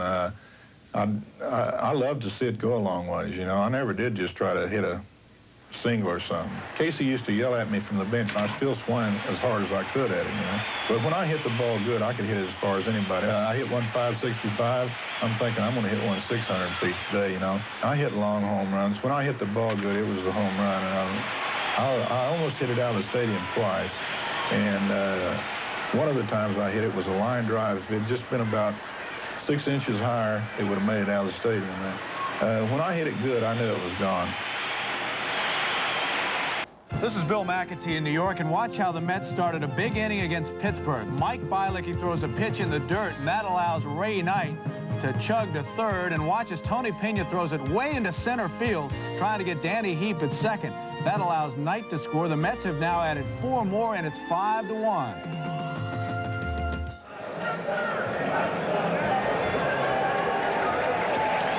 We move to the 6th. Easler, Renicky, and Weiniger for the Yanks. That is the annual Hall of Fame booklet. The inductees this year will be the Schnauz, upper left, Ernie Lombardi. The great Red Sox second baseman was he thrilled when Ted Williams told him, Bobby Doerr, you'll be in. And perhaps the most feared slugger of his era, bar none, Willie McCovey. You know, when you talk about the Hall of Fame, we're reminded of the Hall of Fame writer, and in fact he is in the special writers and broadcasters wing of the Baseball Hall of Fame in Cooperstown. Milton Richmond of UPI, the newspaperman who passed away this week at the age of 64. Dick Young put it well as he eulogized him at the funeral, and also in his column he said that others with the bylines were better known, but when it came to really digging for stories, getting the scoops, knowing what was happening, especially in the baseball world, nobody ranked with Milton Richmond, and also one of the nicest men you'd ever run into. He freely shared what he knew about the business and insights about the teams and players. Very saddened by his passing, and our best wishes and condolences to his many, many friends, and they are legion around the sports world, and to his family, especially his brother Artie, an executive with the New York Mets. We're very sorry to lose Milton Richmond, one of the greatest of all writers this week. Johnny Bench represented the players faction at Milt's funeral, and he used the word integrity, which is one that is very important in our business. Shelby almost in his tracks to take care of Easler. That's 8 in a row set down now by Scotty McGregor. So although he has thrown a bundle of pitches, he's in a rhythm now where the off-speed stuff is hitting him on the end of the bat, and when they look for that, he gets enough on the fastball to hit him on the fists. Changes speeds, location in the strike zone. Forget the power with this guy.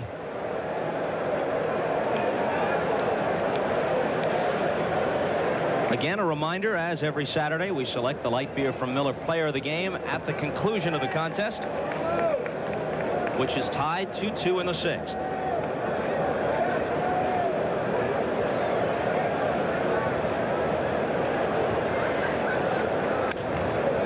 Broken bat, it sounded like, and Renicky's going back for some new lumber. 2 fastballs. He jumped ahead with a fastball down the pike. This one he busts Renicky right on the fist. Let's check the scoreboard while he goes back for a new stick. Cincinnati and Atlanta remain tied in the 7th. Milwaukee with the lead in the 7th at Fenway. It's tough to shut the Red Sox out there. And the Mets, after trailing 1-0, throw 5 on the board to lead 5-1 at home against the Pirates. Cleveland has snapped the 1-1 tie with Minnesota for a 3-1 lead. And the Cardinals, with Gene Michael, I assume, in uniform and managing the Cubs today, have the 1-0 lead at Wrigley. People are trying to figure out what the tie between the fine general manager Dallas Green and Gene Michael is. I guess Dallas has really had a habit, and it's a good one, of hiring people that have been with successful organizations, including Fry. And Dallas Green made it known to the players that it was more their fault than Jimmy Fry's. But again, it was one of those silly situations where it's time for a change. Ripken does a lot of moving around at shortstop. For each pitcher, for each situation. Look at how shallow he is. When he saw the off-speed sign flash by Dempsey, took 2 strides to his right in the hole.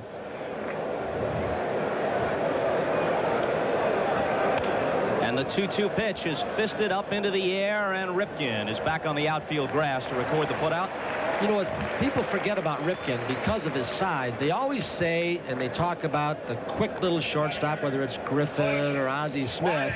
Remember, his first step is about twice the length of a little guy, so he's covering a lot of ground in his first step, and he does what Ozzie Smith does. Before every ball game, he studies the defensive charts to get that little bit of an edge.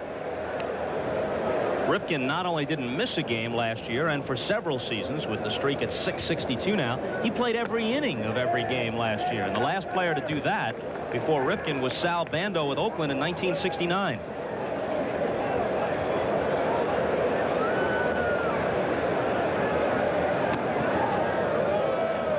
One and one to Weiniger. You know, Earl Weaver, and now Davey Johnson is another example of this philosophy, and Davey learned the game playing for Earl Weaver in Baltimore. He loves that big offense from his middle infielders. He feels too many teams are willing to take a 230 hitter in the middle of the diamond. Palermo says he went. And the count is 1-2. And Earl, if he can get a guy with pop at the shortstop or second base position, he wants him there. Excepting the great Mark Belanger. Right. But you got to wear a gold glove to make up for a lack of offense. Ripken, speaking of gold gloves. There's a 6'5", 200-plus guy who does a pirouette like Nuria. Look at the agility this guy has.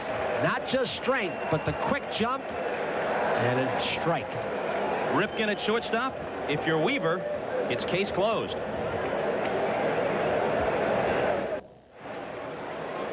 Seated between Terry Crowley and Rick Dempsey, Professor Weaver conducts a chemistry class. Someone asked him about the chemistry necessary to win a pennant. He said, all the chemistry you need is this: 3-run homers plus good pitching equals victories.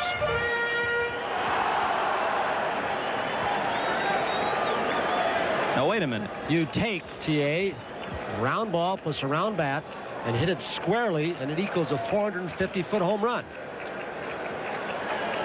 Class dismissed. And here's Ripken.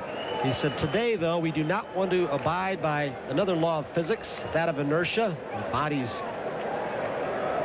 motion, stay in motion. Body's at rest, stay at rest. He said, we're on a losing streak. We don't want to stay at rest. We want to reverse it. So we won't use that one today.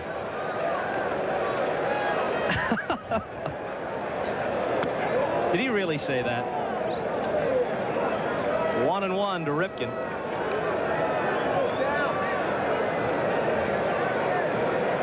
Mike Young and Floyd Rayford will follow him in the bottom of the 6th.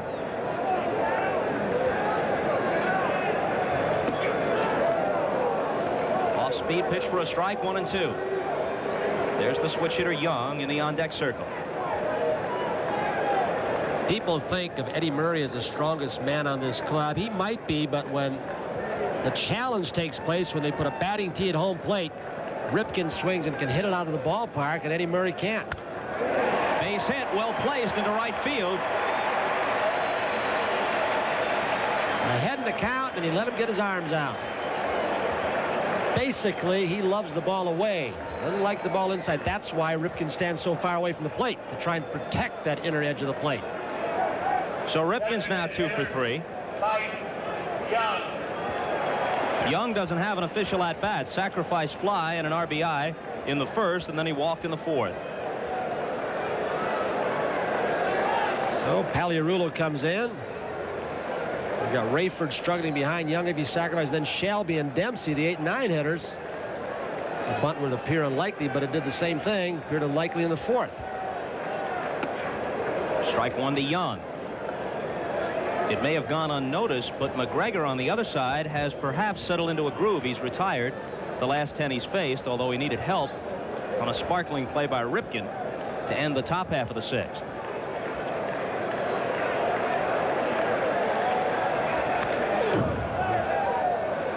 Oh, 0-2 to Young. Lou Piniella has the bullpen up again. Brian Fisher, who has struggled with his control off and on, and struggled in Detroit. Piniella and Mark Connor, the pitching coach. Fisher came back from Columbus when Al Holland, with a hamstring problem, was placed on the disabled list. The Yankees worried about their depth of starting pitching at the beginning of the year, but thought the bullpen was in great shape with Fisher from the right side, Righetti from the left. Struck him out. Third strikeout for Rasmussen. Every once in a while, it appears that Rasmussen, whether it's mechanical or concentration or just a habit that big guys get in, he appears not to throw the ball. And I don't know if it's Piniella or Weiniger who snaps him out of it and says, just throw the ball. Trust your stuff. Don't aim it. And that one he threw hard again. Of course, half that error total, as Tony told you earlier, came in one night in Cleveland. 4 in one game at third base. High for a ball. Weaver said he was very unfair to Floyd Rayford. He rushed him. He came out of spring training, missed something in the last 20 days with a thumb injury. He went 15 days to the minor leagues for rehab. Played 2 days there in game time. Brought him up immediately and played him in cold weather. And he said it was really unfair to him. He said, but I wanted him back so badly because he played so well. His bat was so good. He led this ball club in batting average last year. People forget that. And can catch also. 2-0 pitch to him. Had him out in front.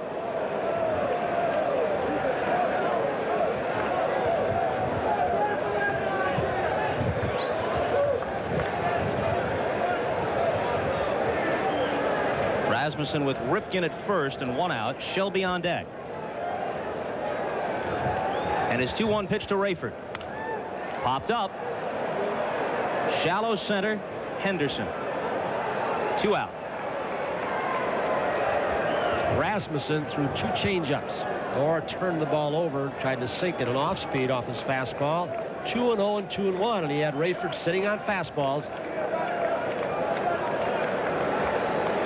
I think it's interesting, and he alluded to it earlier, that a guy like Piniella, all of a sudden, with the pitching struggling, just one morning wakes up and sits for 2 hours in front of a VCR and says, I'm going to control now what my pitchers throw. And he's got Mark Connors going along with him, the pitching coach, and Jeff Torborg, who was a manager and fine catcher. He's done it the last 2 days. And it looks like the bottom of the 6th will be history. Henderson does the honors. And it's still a 2-all ball game as we break for these messages from your local station. Ladies and gentlemen, the answer to today's home team sports trivia question. Nothing across since the first as we move to the 7th inning in Baltimore. If you're just joining us, it's the first of 2 on NBC, and what a nightcap. Dennis Leonard for Kansas City, one of the great stories of this season, and Don Sutton, writing a tremendous career story, pitches for the Angels in Anaheim. Vin Scully and Joe Garagiola will call it as Sutton goes for career win number 300. What a remarkable story he is in so many ways. You look up consistency in the dictionary and you see Don Sutton's picture. He has never been spectacular as Paliarulo takes a strike from McGregor. He's won 20 only once, but he's won 15 or more 11 times on the way to 300 lifetime. While we have a chance, we'll tell you this telecast is presented by authority of Major League Baseball, may not be reproduced or retransmitted in any form without the express written consent of Major League Baseball. The 1-1 pitch.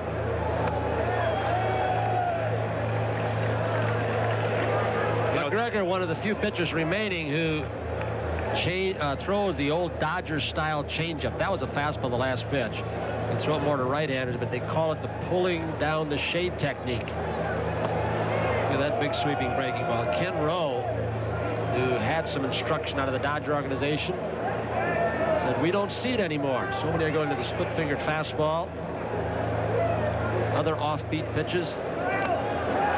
Dempsey held the tip, and Paliarulo is gone. It's strikeout number 3 for McGregor. When Paliarulo, although he walked in the 2nd, He's gotten himself out twice, almost 3 times before he walked. He fouled off a bad pitch, check swing. So when he looks at the tapes tomorrow, next time he faces McGregor, he'll say, I can't swing at that pitch up there. And he throws so much off-speed stuff, I'm sure Pagliarulo was trying to protect against it. He will go after more bad pitches that way.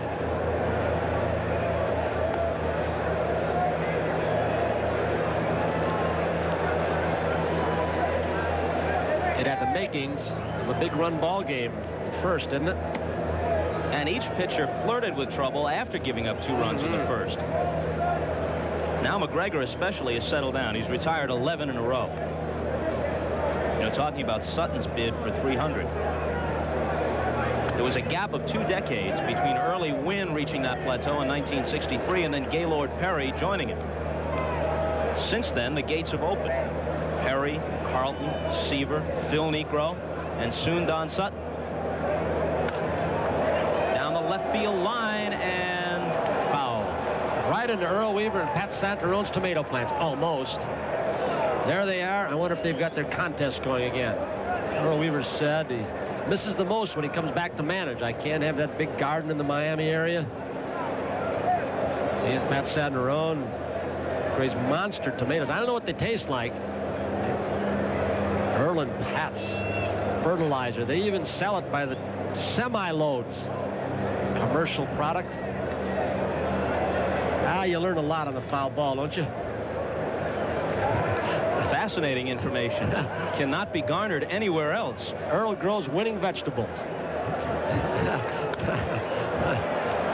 Shelby with another chance in center field. Busy day for both Shelby and Henderson out there. 2 outs in the Yankee 7th. 12 in a row, set down now by McGregor. He is in a groove. McGregor basically not a ground ball pitcher. Not much of a strikeout pitcher either, although his strikeout to walk ratio has been one of the best in baseball during his career.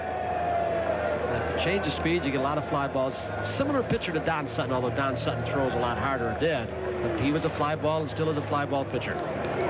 On Wednesday in Detroit, Ricky Henderson hit 3rd in the Yankee lineup. One of only 2 times in his career he's hit anywhere other than leadoff. And the other time was when Billy Martin picked the lineup out of a hat in Oakland, and Ricky hit 9th that day. You know, Billy has made a point of staying off the field and not getting too familiar with the players because he doesn't want to put added pressure on Piniella. But Lou Piniella has gone to Billy more than one time and asked his advice. A drive to deep left, and if it's fair, the Yankees have the lead. It's out of here. Got the screen or the foul pole itself. And Henderson has his 10th homer of the year, and McGregor falls behind 3-2. If ever the versatility of Ricky Henderson becomes more and more apparent, you look at the 1st inning and the 7th inning. 1st inning single, stole 2nd, stole 3rd, came home to score. Now in the 7th, he gets a run a little different way with one swing of the bat. Well, as Bobby Valentine, the Rangers manager, put it, as we watch this ball, let's see where it hits exactly. Got the screen just on the inside portion of that foul pole. Scotty knew that he had hung a breaking ball up and in, and he got hurt by it. I mean, Ricky Henderson is as good a player in this game as he wants to be. In fact, the Yankees, I think, have 3 of the top 5 players in the game. In him, Mattingly, and Winfield. 2-0 to Randolph. Bobby Valentine put it this way: with Henderson, it's either slow torture or sudden death. You walk him or he gets an infield hit, he steals 2nd and 3rd, comes home on a sacrifice fly. That's the slow torture. You hang a pitch, boom, home run, sudden death. 2-1 to Randolph.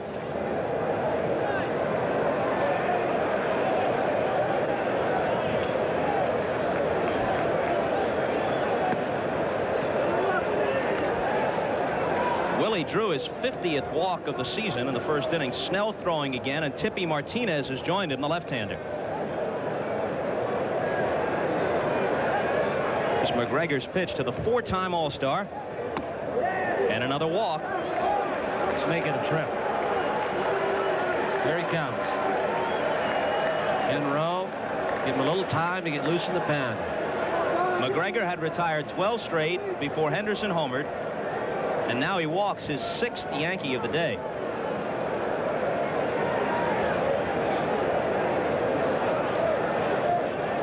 Ricky Henderson can shock you, can't he? Was it Reggie Jackson that talked about Ricky a couple of years ago, that he takes triples and turns them into outs defensively by outrunning the baseball? There's Snell and Tippy Martinez, who had those dizzy spells. Still, I guess the doctors don't know what caused it. He's on medication, but he's back.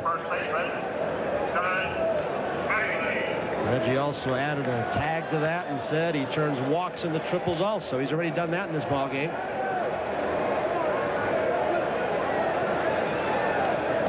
Ball 1 to Mattingly. Let me correct myself. That's just McGregor's 5th walk. Still a high total for him.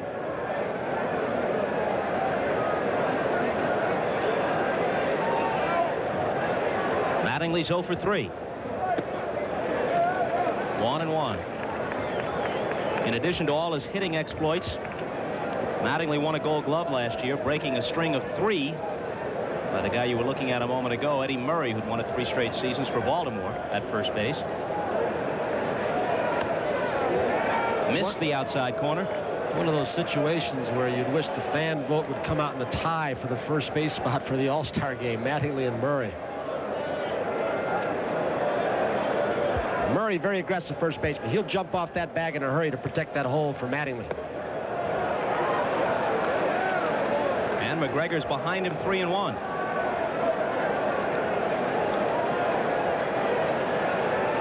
With Winfield awaiting his chance. In 21 career at-bats against McGregor, Mattingly has 3 home runs.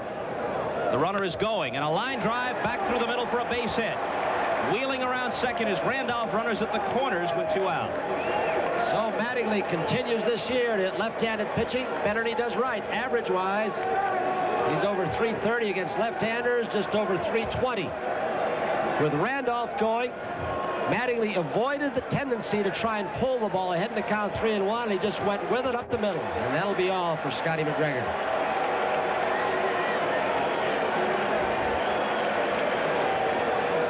When Weaver makes the trip, it's final. Rowe had gone out to talk to McGregor twice earlier. Scotty had retired 12 in a row. This inning started peacefully. Struck out Pagliarulo. Lazy fly ball by Fishland, and then Ricky Henderson shot him. So McGregor got as far as the 7th, but the Henderson homer has him on the short end of a 3-2 score, and he leaves 2 runners aboard behind him.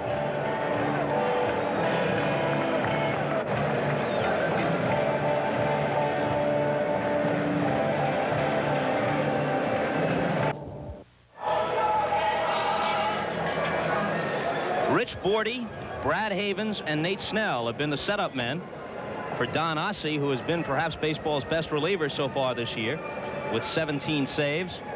And Tippy Martinez is now back as a short man from the left side. You saw Snell's numbers. He's done a good job for Earl Weaver. Well, his last 18 innings consecutive, he has pitched scoreless baseball. In fact, this Orioles bullpen, going back a little over a month, has been really exceptional. Led, of course, by Don Ossie, who leads the majors in saves with 17. But since May 10th, the Orioles bullpen is 7-1 with 12 saves. That's just 14 save opportunities.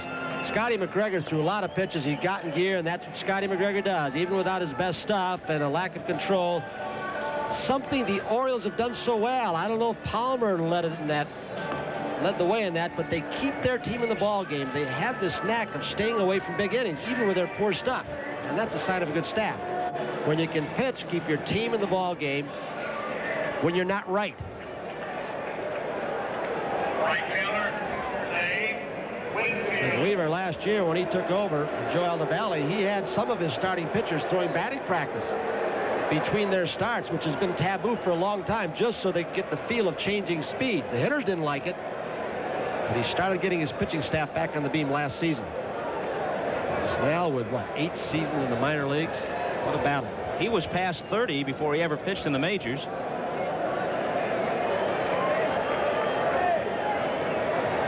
out of South Carolina, born and raised there. And his pitch to Winfield. Breaking ball, swung on and missed. When Winfield sees a ball belt high or above, he jumps, especially if it's out over the plate. And he got a little hanging breaking ball. You could see it didn't quite bite. Mid-thigh. You could see Dempsey ducking the backlash from Winfield's bat, trying to get out of the way. See him again? Winfield, when he lets go of that top hand, he'll get you on the back of the head. And Dempsey loves, which is what a pitcher likes, he loves to get down underneath the catcher so he can steal that low breaking ball. You do that, you take your head in your hand sometimes. Snell trying to keep it close. Orioles trail by 1 in the top of the 7th. Randolph at third, Mattingly at first with 2 out, and the 0-2 pitch to Winfield. Breaking ball outside. Joe Altobelli, former Giant and Oriole manager, now coaching third for the Yanks. Roy White is back on the coaching lines at first.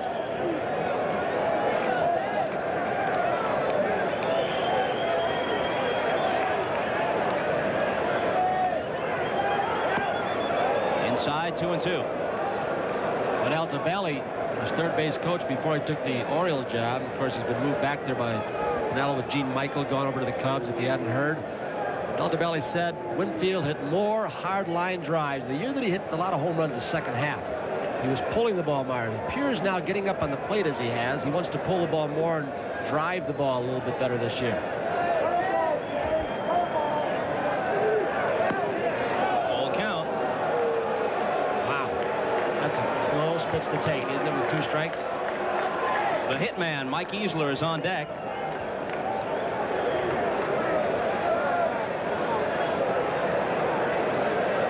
Since his homer, Winfield has walked and flied to center. I wouldn't be surprised if he went slider ball with him now and stayed away from the fastball.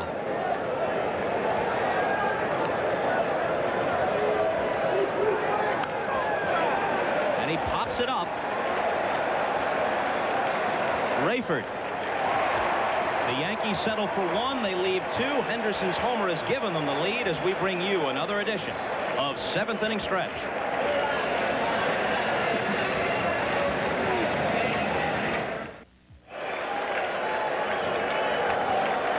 Dempsey's the leadoff man of the last of the 7th. Tomorrow is the 10th anniversary of that monumental trade between the Orioles and Yankees involving these 9 players. Dempsey, May, Martinez, Pagan, and McGregor to Baltimore for Alexander, Hendricks, Jackson, and Freeman.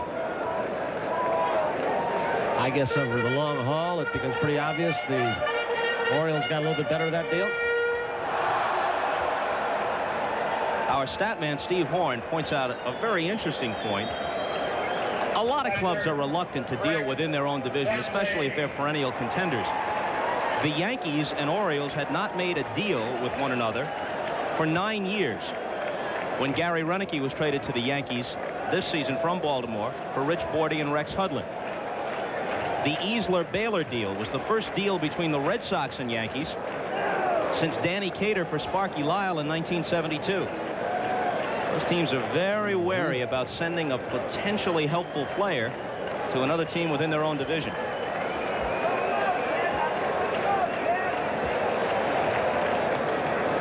Well, you've got to wonder again if that's why that the Orioles have not officially, as far as we know, released Dennis Martinez when the Yankees are in town. I don't know what the DL has to do with it. I heard a rumor that the Yankees had already checked with the commissioner's office to see about the waivers and the 3 days and all the other complications. I mean, you'd hate to have a Dennis Martinez if you're the Orioles come off the DL, or you release him and the Yankees pick him up after they go through all the intricate maneuvering and he starts for you on Sunday and he beats you. The Yankees have not yet named the starter for tomorrow, I don't believe. They've got Joe Niekro listed, but I think they want to save him for Boston. May depend on the outcome of this game, of course. Boddicker goes for Baltimore tomorrow. 2-2 pitch. And another pop-up in foul ground. Aliarulo. One out in the Orioles' 7th. That's Rambo. That's what they call him. As tough as he is.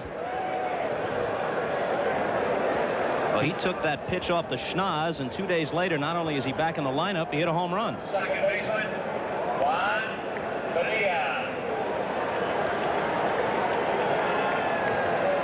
Bonilla playing second for Wiggins today. Wiggins is a guy who's really come around in the last month. Not in the lineup today, but he's hit around 350 since early May and running the bases well. Settled down in the field. He went, what, 31 games without committing an error? It's an area that Earl Weaver wanted him to work on and think about in the offseason and concentrate more defensively. He was so shaky in the field early in his tenure with the Orioles that his teammates got to joking about it. Their plane arrived after a road trip back at the airport here at gate E4. One player cracked, hey, even the airlines know what's wrong with our team. But Wiggins has turned it around since then. I don't think Rick Dempsey's tearing out water coolers as much as he used to, or fighting with Earl Weaver. Well, he'll be 37 in September. Maybe he's mellowed a bit, too. Irony of this guy at bat, and they were both in the Padres organization. Wiggins with a drug-related problem. Said he'd never play for the Padres again. Bonilla took his place. He had a problem. Now they're both playing on the same team, sharing the second base spot. Willie Randolph. One second baseman throws out another. We mentioned this earlier in the game. Willie has committed 12 errors this year. He made only 11 all of last year. Coincidence, or is something wrong here? Milwaukee shuts the Red Sox out at Fenway. So the winner here can pick up a game. Yankees trail by 4.5, O's by 5.5 at the start of the day. They want Rasmussen to get through this inning. Not that he's going to be gone for the 8th, but they want to get closer to Dave Righetti time. It's just a few too many hitters yet. And Lupinella has had his bullpen going, but it's not rags thrown yet.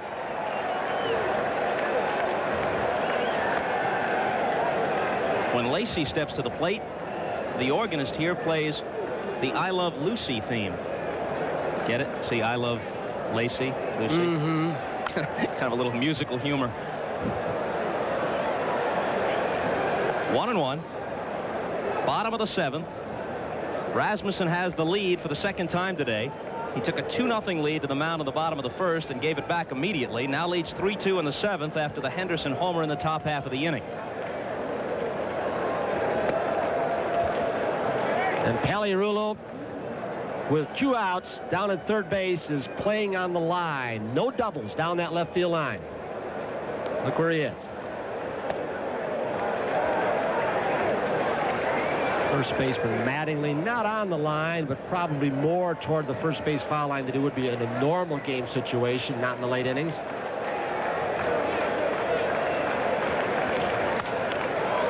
Full count now to Lee Lacey.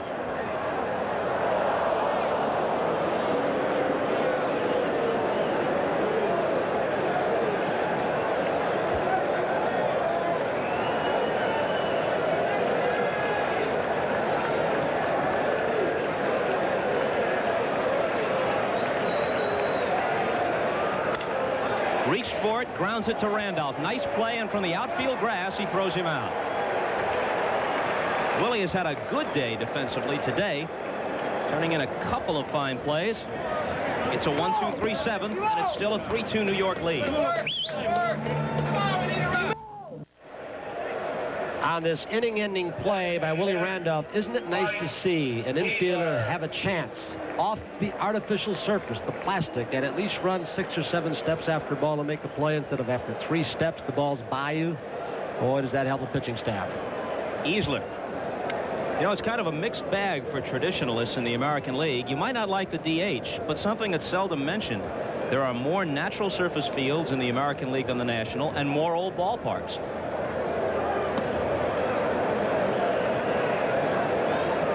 2-0 to Easler. Snell in relief of McGregor. 43,000 plus here today.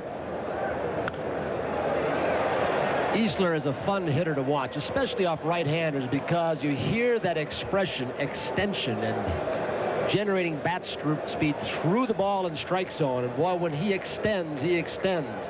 Those arms are high, and he propels the ball. Some hitters hit to the ball and stop their bat speed. Those are the punch and judies. He hits through it and hard. And he hits this one pretty well in the left center field, way back, and it carries out.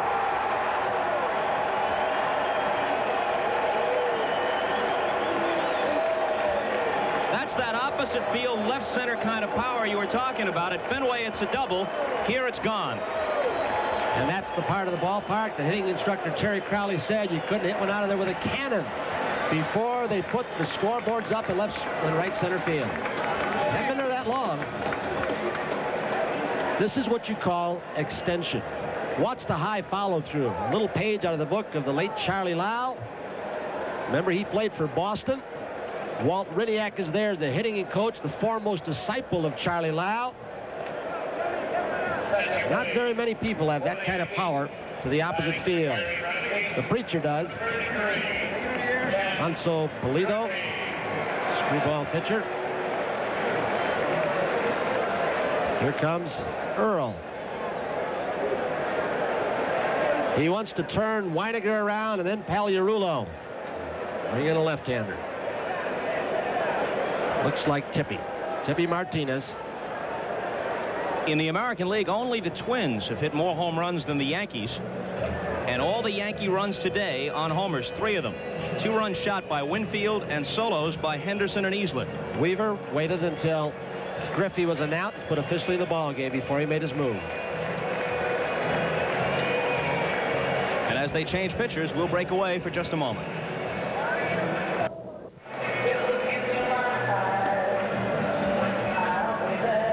Tippy Martinez brings that stratospheric ERA into the game. Obviously, he's seen limited duty. Had to go to Rochester, as you mentioned earlier, Tony, on a rehab program. The blurred vision problem, dizziness. Blurred vision appears to be an epidemic on this Oriole club. Murray last year, McGregor, now Martinez. If they are going to contend, Earl Weaver's Orioles, he becomes a very important man. There's Mike Easter, who took Snell deep to left center field. But Martinez becomes a very critical man because in the East, you need a lot of left-handers.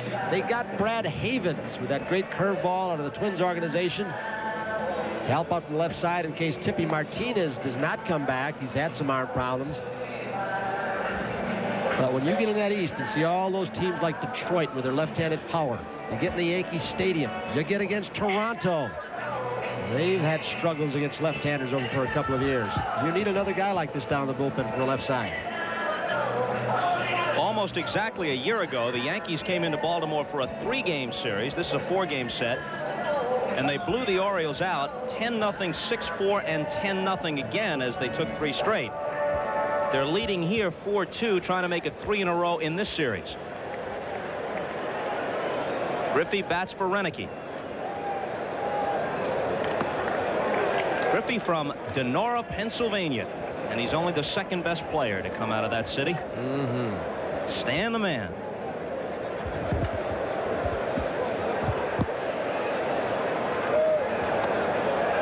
They check down at third base, and umpire Cooney says no, it didn't go around. Is that Johnny Lujak's hometown also? Good quarterback for Notre Dame and the Bears. Don't know for sure. A lot of great football players, especially from Pennsylvania. How about Seems Namath? to be a quarterback, a really fertile area for quarterbacks. Namath, Marino, Jim Kelly, I think, Joe Montana. Say, when you got a producer like John Filippelli feeding you those gems in your ear, take you right back to NFL '85. Your producer there, Harry Coyle, directing today. Outstanding camera crew. Dempsey runs out of room. Ken Griffey's lifetime batting average right now is at .299. It's the first time it's dipped beneath 300 in 9 years.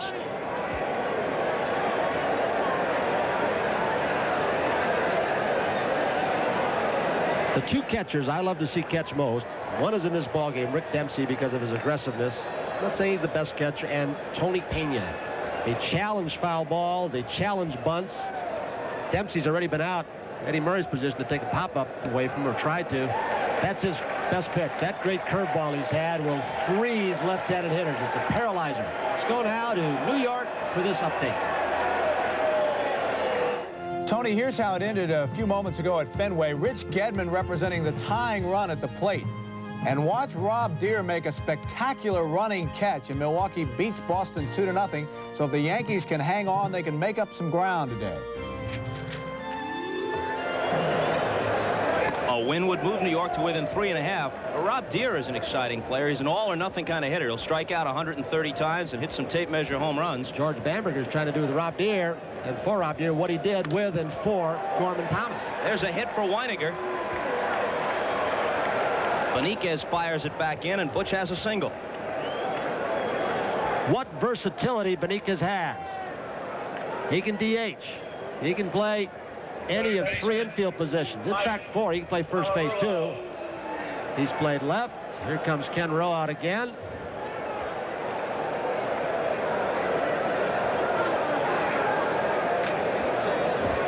It's like Congress is in session here or something. Washington just down the pike with all these conferences on the mound. How many have we had? About 6 on the Orioles side. Pinella's been out at least 3 times. Connors once.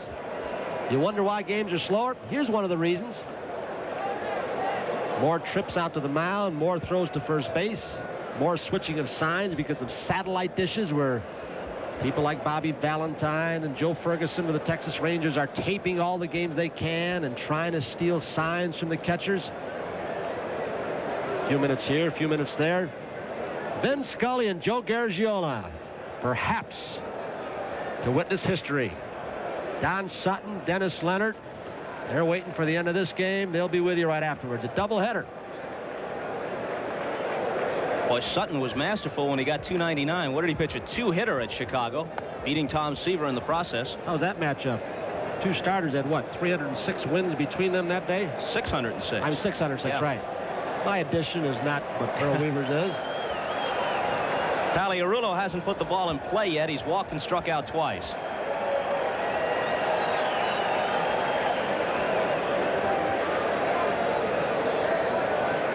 We're in the top of the 8th. Weiniger at first with 1 out.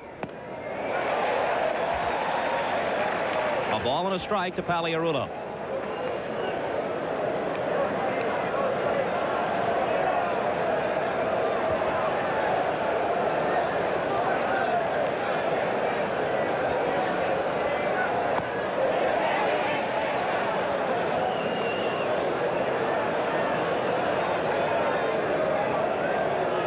In the bottom of the 8th, Baltimore will have the middle of their order: Beniquez, Murray, and Ripken. Yankee starter Dennis Rasmussen still in there. Got him picked off, and Weiniger is out. Well, it was 3 years ago in this ballpark that Tippy Martinez embarrassed the Toronto Blue Jays when he picked 3 consecutive base runners off first base. And he just does it to a Yankee runner. There was a day they had John Lowenstein playing second base. He'd never played it. Renicky at third. He'd never played it. Remember Lowenstein's suggestion for improving the game of baseball? He said, make the bases 1 foot further apart, and it'll eliminate all close plays. You know, on that pickoff that day, Len Sakata, the utility infielder, he was catching Tippy Martinez, and he never caught a baseball game anywhere. And Martinez never had to throw a pitch to home plate. Bobby Cox was going to send the Toronto runners. The pickoff proves very important as Pagliarulo puts one between Murray and the bag, and the ball is touched. And it's a double.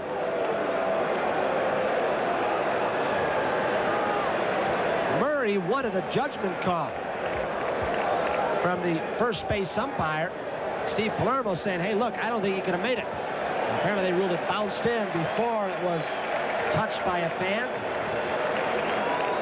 That guy's a good umpire right there, Steve Palermo. You got a short fuse. You're going to usher that ball off from reaching into the playing field.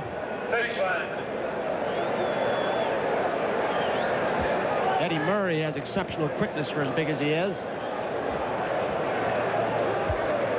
I noticed how you let that Lowenstein insight slide by. A couple of things happened here that John does very cleverly. Some of the television locally, down with Rex Barney. I don't know if Larry King still works for them or not. He used to.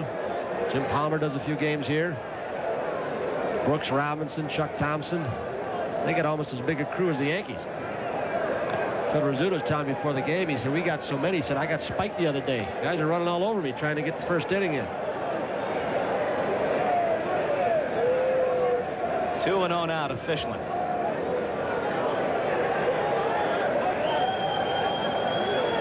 He's 0 for 3.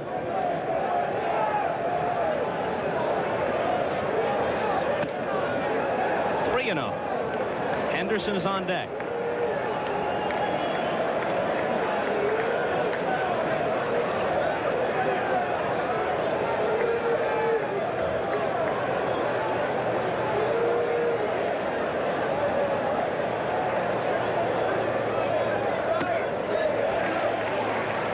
If the Orioles escape with only 1 run coming across, they can consider themselves lucky. Easler homered. Griffey batted for Renicky and struck out. Weiniger's single was picked off first, then Paliarulo doubled. People say that the Yankees cannot win with Fishland short. He really was gotten to be a utility player to Spell, Randolph, Meacham. The Yankee defense last year and coming out of spring training this year was, some thought it would be as good as any in the game, or the American League. I'm going to exclude teams like Toronto, who are, they're maybe the best team defensively. Cardinals when they're playing right, but they have not played defensively very well.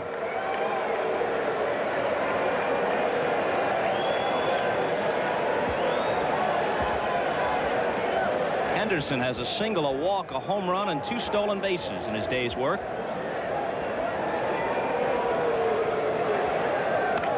Grounded foul.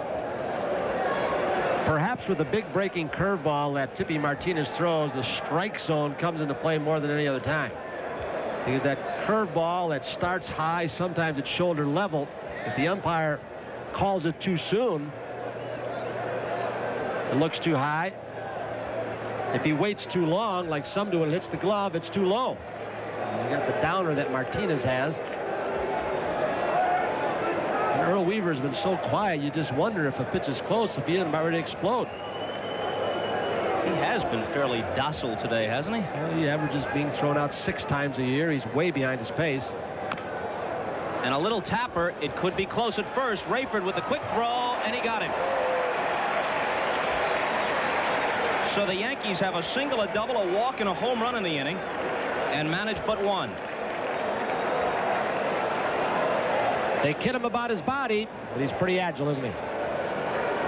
What was it Don Sutton said? Rayford looks like he should be playing for the Homestead Grays. He does get the job done. Tomorrow's starter, Mike Boddicker, charting pitches in the Oriole dugout.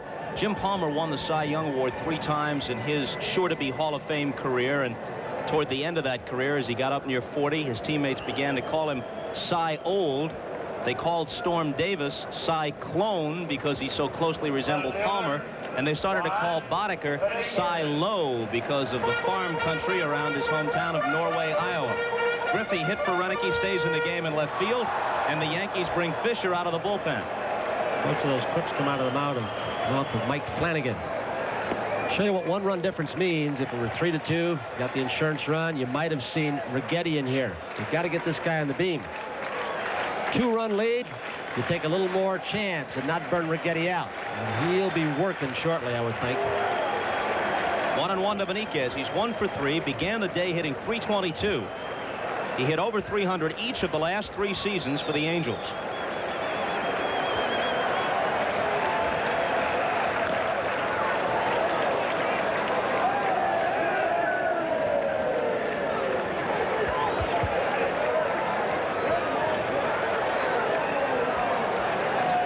You've got Jim Dwyer, Larry Sheets. Fred Lynn is not here from the left side.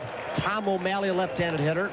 Only Rex Hudler from the right side, along with Wiggins, the switch hitter. Weiniger had just enough room. I'll tell you, and Steve Palermo was right there. If that fan had reached out, He would have called fan interference. He was right on the play. First baseman, Eddie Murray. Let's see if Palermo comes into play in this picture. The home plate umpire Kaiser is circling around. Weiniger finds the rail, and a very kind Oriole fan, although if he had reached out, Palermo would have called fan interference. You can be sure of it.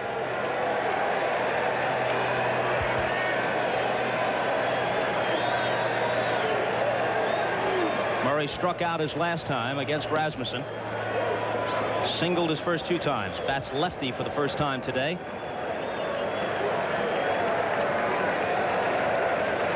He's never won an MVP award. And yet, if you took a consensus of who has been the MVP in the American League so far in the 80s, he'd probably win that overall award. The vote total shows it. He's gotten more than anybody else. Composite during his career. The pinch hitting won't start until the 9th. We're not going to pinch it for Murray, Ripken, not even Mike Young, but Rayford, Shelby, and Dempsey. When they come up, you might see that string, which, as Earl Weaver says, I want to keep the gun loaded, and the opposing manager knows it. He knows who I've got sitting on the bench. Perhaps that's when Righetti comes in if Fisher gets in trouble, to keep the right-handers and get the matchups in Righetti's favor. Rayford, Shelby, and Dempsey.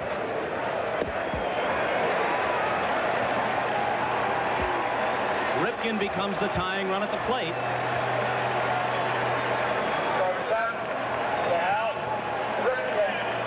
That has been a recurring problem for Brian Fisher. Pinella and Connors know it. Bases on balls.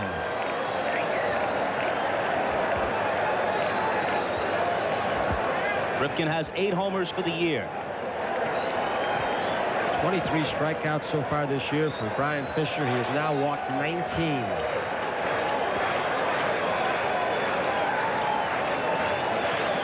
Good fastball, good slider when he's in a groove. Fastball for a strike. If Ripken hits it on the ground, you can double him. He hit into over 30 double plays a year ago. That's Bob Shirley.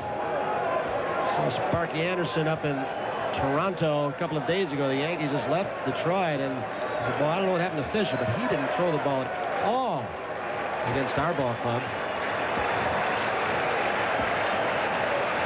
Looks so tense, like he's trying to overthrow and muscle the ball, and no freedom of movement.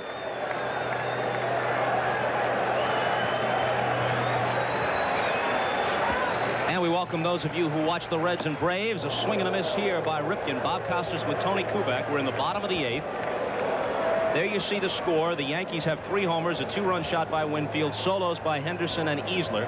It was tied at 2 until the 7th. Henderson hit 1 in that inning. Easler hit 1 in the top of the 8th.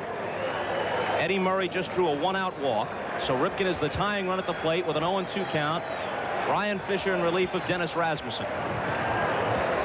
There's an example with a tying run at the plate where a pitcher who is struggling, as Fisher is, shows that he's unsure of himself. He's no balls, 2 strikes. You want him to take time and think that he can waste a pitch or 2. He can spot the ball. He sometimes gives you an indication he doesn't want to throw it. Left center field, Henderson and Griffey, and it's Ricky Henderson. Lou Piniella had Roy White move the outfielders back to prevent a ball from getting in the gap and going over their head for a double. He wants to have complete control of this team. He'll have his coaches that, in fact, Joe Altobelli at one time was put on the coaching line. Some said that Joe was putting too much in Pinella's mind, making too many of the decisions.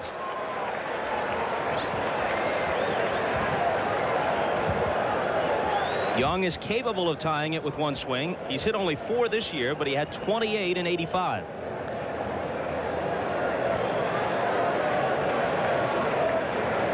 Tom O'Malley is on deck. If the inning stays alive, he'll hit for Rayford. Murray's not going anywhere. One of those times where Mattingly really could play behind. There's O'Malley, as you said, play behind Murray. I mean, he's not going to try and steal second base. 2 runs down. You got a left-hander. You got to protect that gap a little bit. Well, he pops it up, and it's all academic. Randolph wants it. Randolph has it. And the Orioles will be down to their last chance when they come up with the ninth. Through 8, 4-2 New York.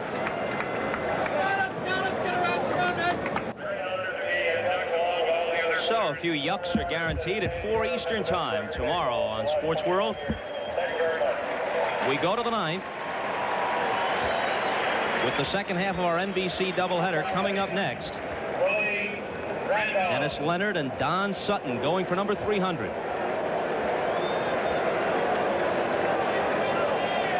Randolph, Mattingly, and Winfield to face Tippy Martinez. Strike one to Willie. Lou Piniella is very quickly learning to manage at least an inning ahead. He knows that Weaver has the gun loaded. He may not let him use it. Hit well to center. Shelby glides back. And that's the first out. He is really a graceful, fleet-footed outfielder. He's a very, very smooth player, but he has never, prior to this season, hit as well as they would have expected. Well, I've heard scouts evaluate John Shelby, and they have said of him that on a scale of 8, which is the usual rating scale, that in almost every department, power, speed, throwing arm, average, you name it, he is more than average. He's a plus. When do you put it together, though? In New York, the viewers have heard this story, no doubt, but around the country they might not have. Mattingly hails from Evansville, Indiana, and there is another gentleman by the same name, an insurance man named Don Mattingly, who resides in the same town, says he's always getting phone calls, requests for interviews and autographs. People come up knocking at his door all times of the day and night. 2-1. And this other Don Mattingly, who's about 45 years old, happened to be in Tampa, Florida during the Continental Basketball Association All-Star Game and tossed in a shot from half court and won $1 million. It was the one time this Don Mattingly wanted to change places. Paid off over many, many years, you understand, in the form of bonds. That Yankee bullpen is up. And Rags, Dave Righetti has gotten up. That's what I meant when I said that Piniella is managing ahead. He has looked over his card and knows what spare hitters, with Rayford, Shelby, and Dempsey, he would rather have, I think, Righetti, a left-hander, even though he's worked a lot, keep those three in the lineup as opposed to the Dwyer's, an outstanding pinch hitter, and a Sheets who can take you deep. Softly through the middle, and Ripken can't get to it. You're not even supposed to get your back if you're a left-handed hitter on a curveball like that. Mattingly not only got a little part of the end of the bat on it. Look where that ball is. It's almost in the dirt on the outer edge. Your ordinary hitter from this planet waves at that ball. As opposed to a cleanup man from Krypton, I guess you're saying. Right fielder, Dave. Mattingly is now 2 for 5. Winfield has walked, flied out, and popped out since his first inning homer. Sutton is behind in the first, 1-0 against Dennis Leonard and the Royals. He'll be going out there as soon as this one ends.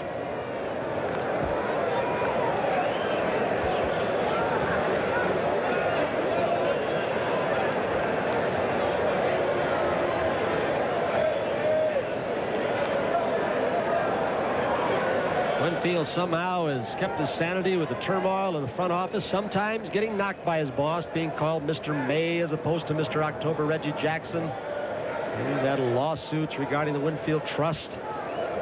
And it has not affected his play.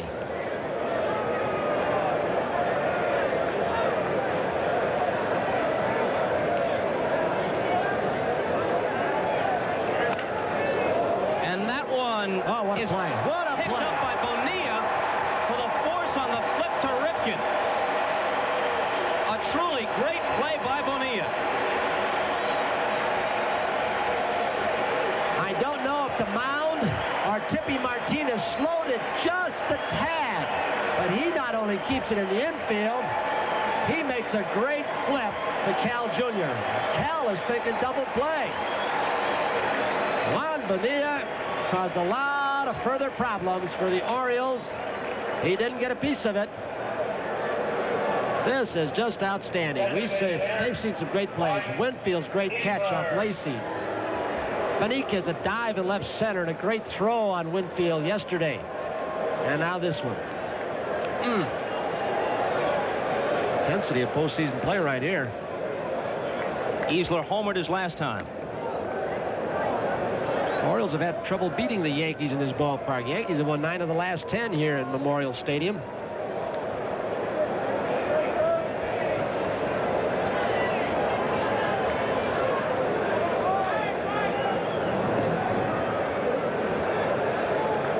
McGregor picked Weiniger off earlier.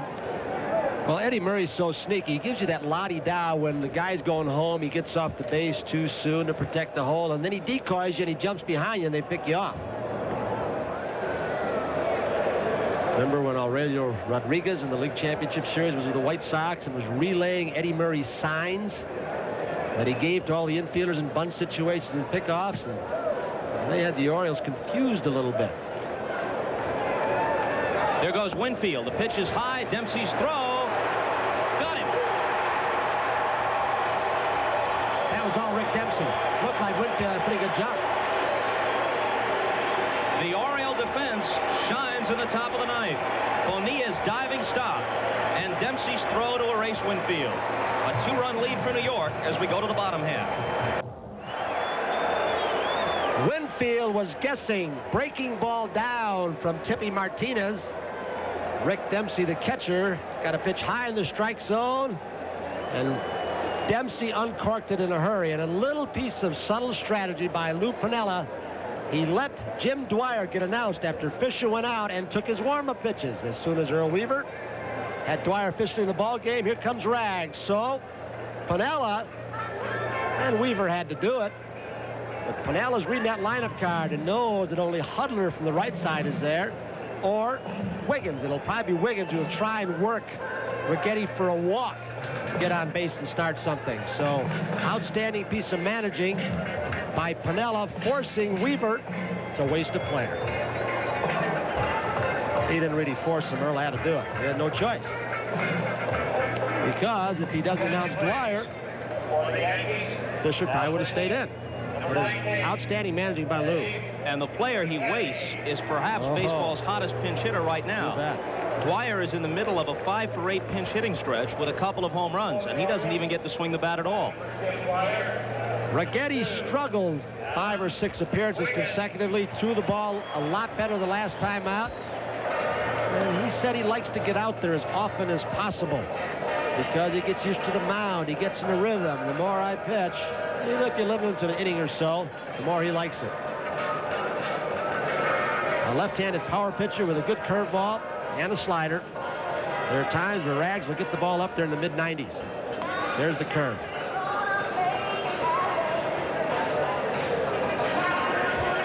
Here's a little bit where the 24-man roster comes into play, where you're playing one player short.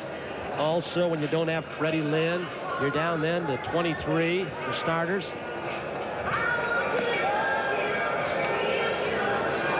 Well, California comes back with 2 in the bottom half, and now Sutton is in front in the bid for 300. Again, if you're just joining us, we go to Vin and Joe out in Anaheim as soon as this game is over. We're in the bottom of the ninth. The Yankees lead the Orioles 4-2, and now Righetti facing Wiggins. Wiggins brings an average of 281 to the plate, 320 from the right side, and he's been sizzling since early May, around 350 since that time. Righetti, despite the 15 saves, has had his off days and nights. He has let some leads slip away in the 8th and 9th. Paliarulo in close in case he bunts, and he shortened up and took a ball.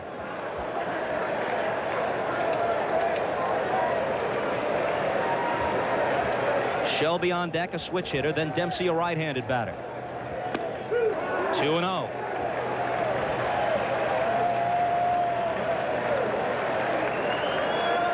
Righetti in his last 3 save opportunities has saved all 3. In there, 2-1. Mr. Steinbrenner's watching you, Lou. At this point, you've made him proud. You managed a nice game. On the ground is short. Fischlin throws Wiggins out.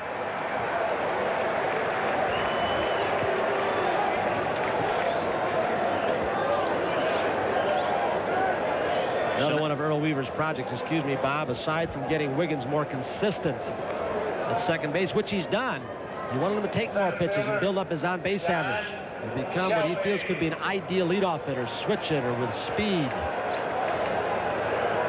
What was the Marty Springstead line some years ago about Weaver? The best way to test a Timex watch would be to strap it to Weaver's tongue. And that's one of the nicer things umps have said about Earl. Out of play. You know, Weaver really, and people have thought differently, he probably is the most predictable manager because he does settle in and use percentages. On occasion, he will play a hunch. But really, with his cards, the master cards that he carries all over, he's got his own built-in computer. He was doing this stuff before they programmed it. Davey Johnson or Boros or Valentine. 1-1 to Shelby. Like he was saying before the ball game, he said, how people are going to ask how I can start Juan Bonilla and lead him off when he's 1 for 9 off Dennis Rasmussen, so that they don't figure, whoops. In the air to left, Griffey back. It won't make the track, and the Yankees are an out away. Piniella on the verge of unloading Earl Weaver's gun. We've got to pick an MVP, barring an Oriole miracle. Who do you think? I think Ricky. Single, 2 stolen bases in the first, came on to score. Home run in the 7th. That snapped the 2-all tie. So this week's NBC Miller Lite Player of the Game is Ricky Henderson. Miller Lite is happy to present a check for $1,000 in his name to the National Multiple Sclerosis Society. You play matchups in this game late in the ball game. You try and keep players in it. In this case, Piniella trying to keep those bottom 3 hitters against the left-hander Righetti. And he added that twist, waiting until Dwyer was announced. Which has always been Earl Weaver's secret with his veteran benches. Put players in positions where they feel comfortable and can produce, and they're very confident because the numbers are on their side over the long haul. 1-1 pitch. 2-1. The Red Sox have lost. Piniella could move to within 3.5 of the top, and the Red Sox come into Yankee Stadium Monday, Tuesday, and Wednesday for 3. Righetti's a strike away. Black band on the sleeves of the Yankees, their left sleeve for the late Roger Maris, of course, and the late all-time Yankee, Big Pete Sheehy. Clubhouse man.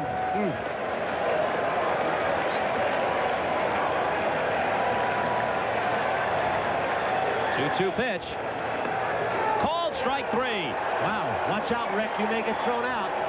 Thrown out of a game that's ended. You got to forget a suspension is what you got to do in a set. It's going to cost him some money. A report's going to go in because Rick thought it was too far outside. Jimmy Williams going to break him. The game's over. Here comes Weaver. He's been quiet. He's just going to save Rick Dempsey for another day. Look out. Look at Earl. Earl won't let the game finish, even though it officially is. The fuse has been short all day. We got more excitement coming up, too, don't we? Vin and Joe. We're going to join Don Sutton's bid for his 300th victory in just a few seconds. Last report, Angels led 2-1 in the first over the Royals. Here, Rasmussen is the winner. He's 6-2. McGregor, the loser, he's 5-6. Righetti moves to within 1 of Ossie for the league leadership in saves with his 16th. Ricky Henderson is our MVP. For Steve Horn and for Matt Barrow, who also assisted us in the booth today, and for Tony Kubek, I'm Bob Costas. Let's go to Vin and Joe out on the coast.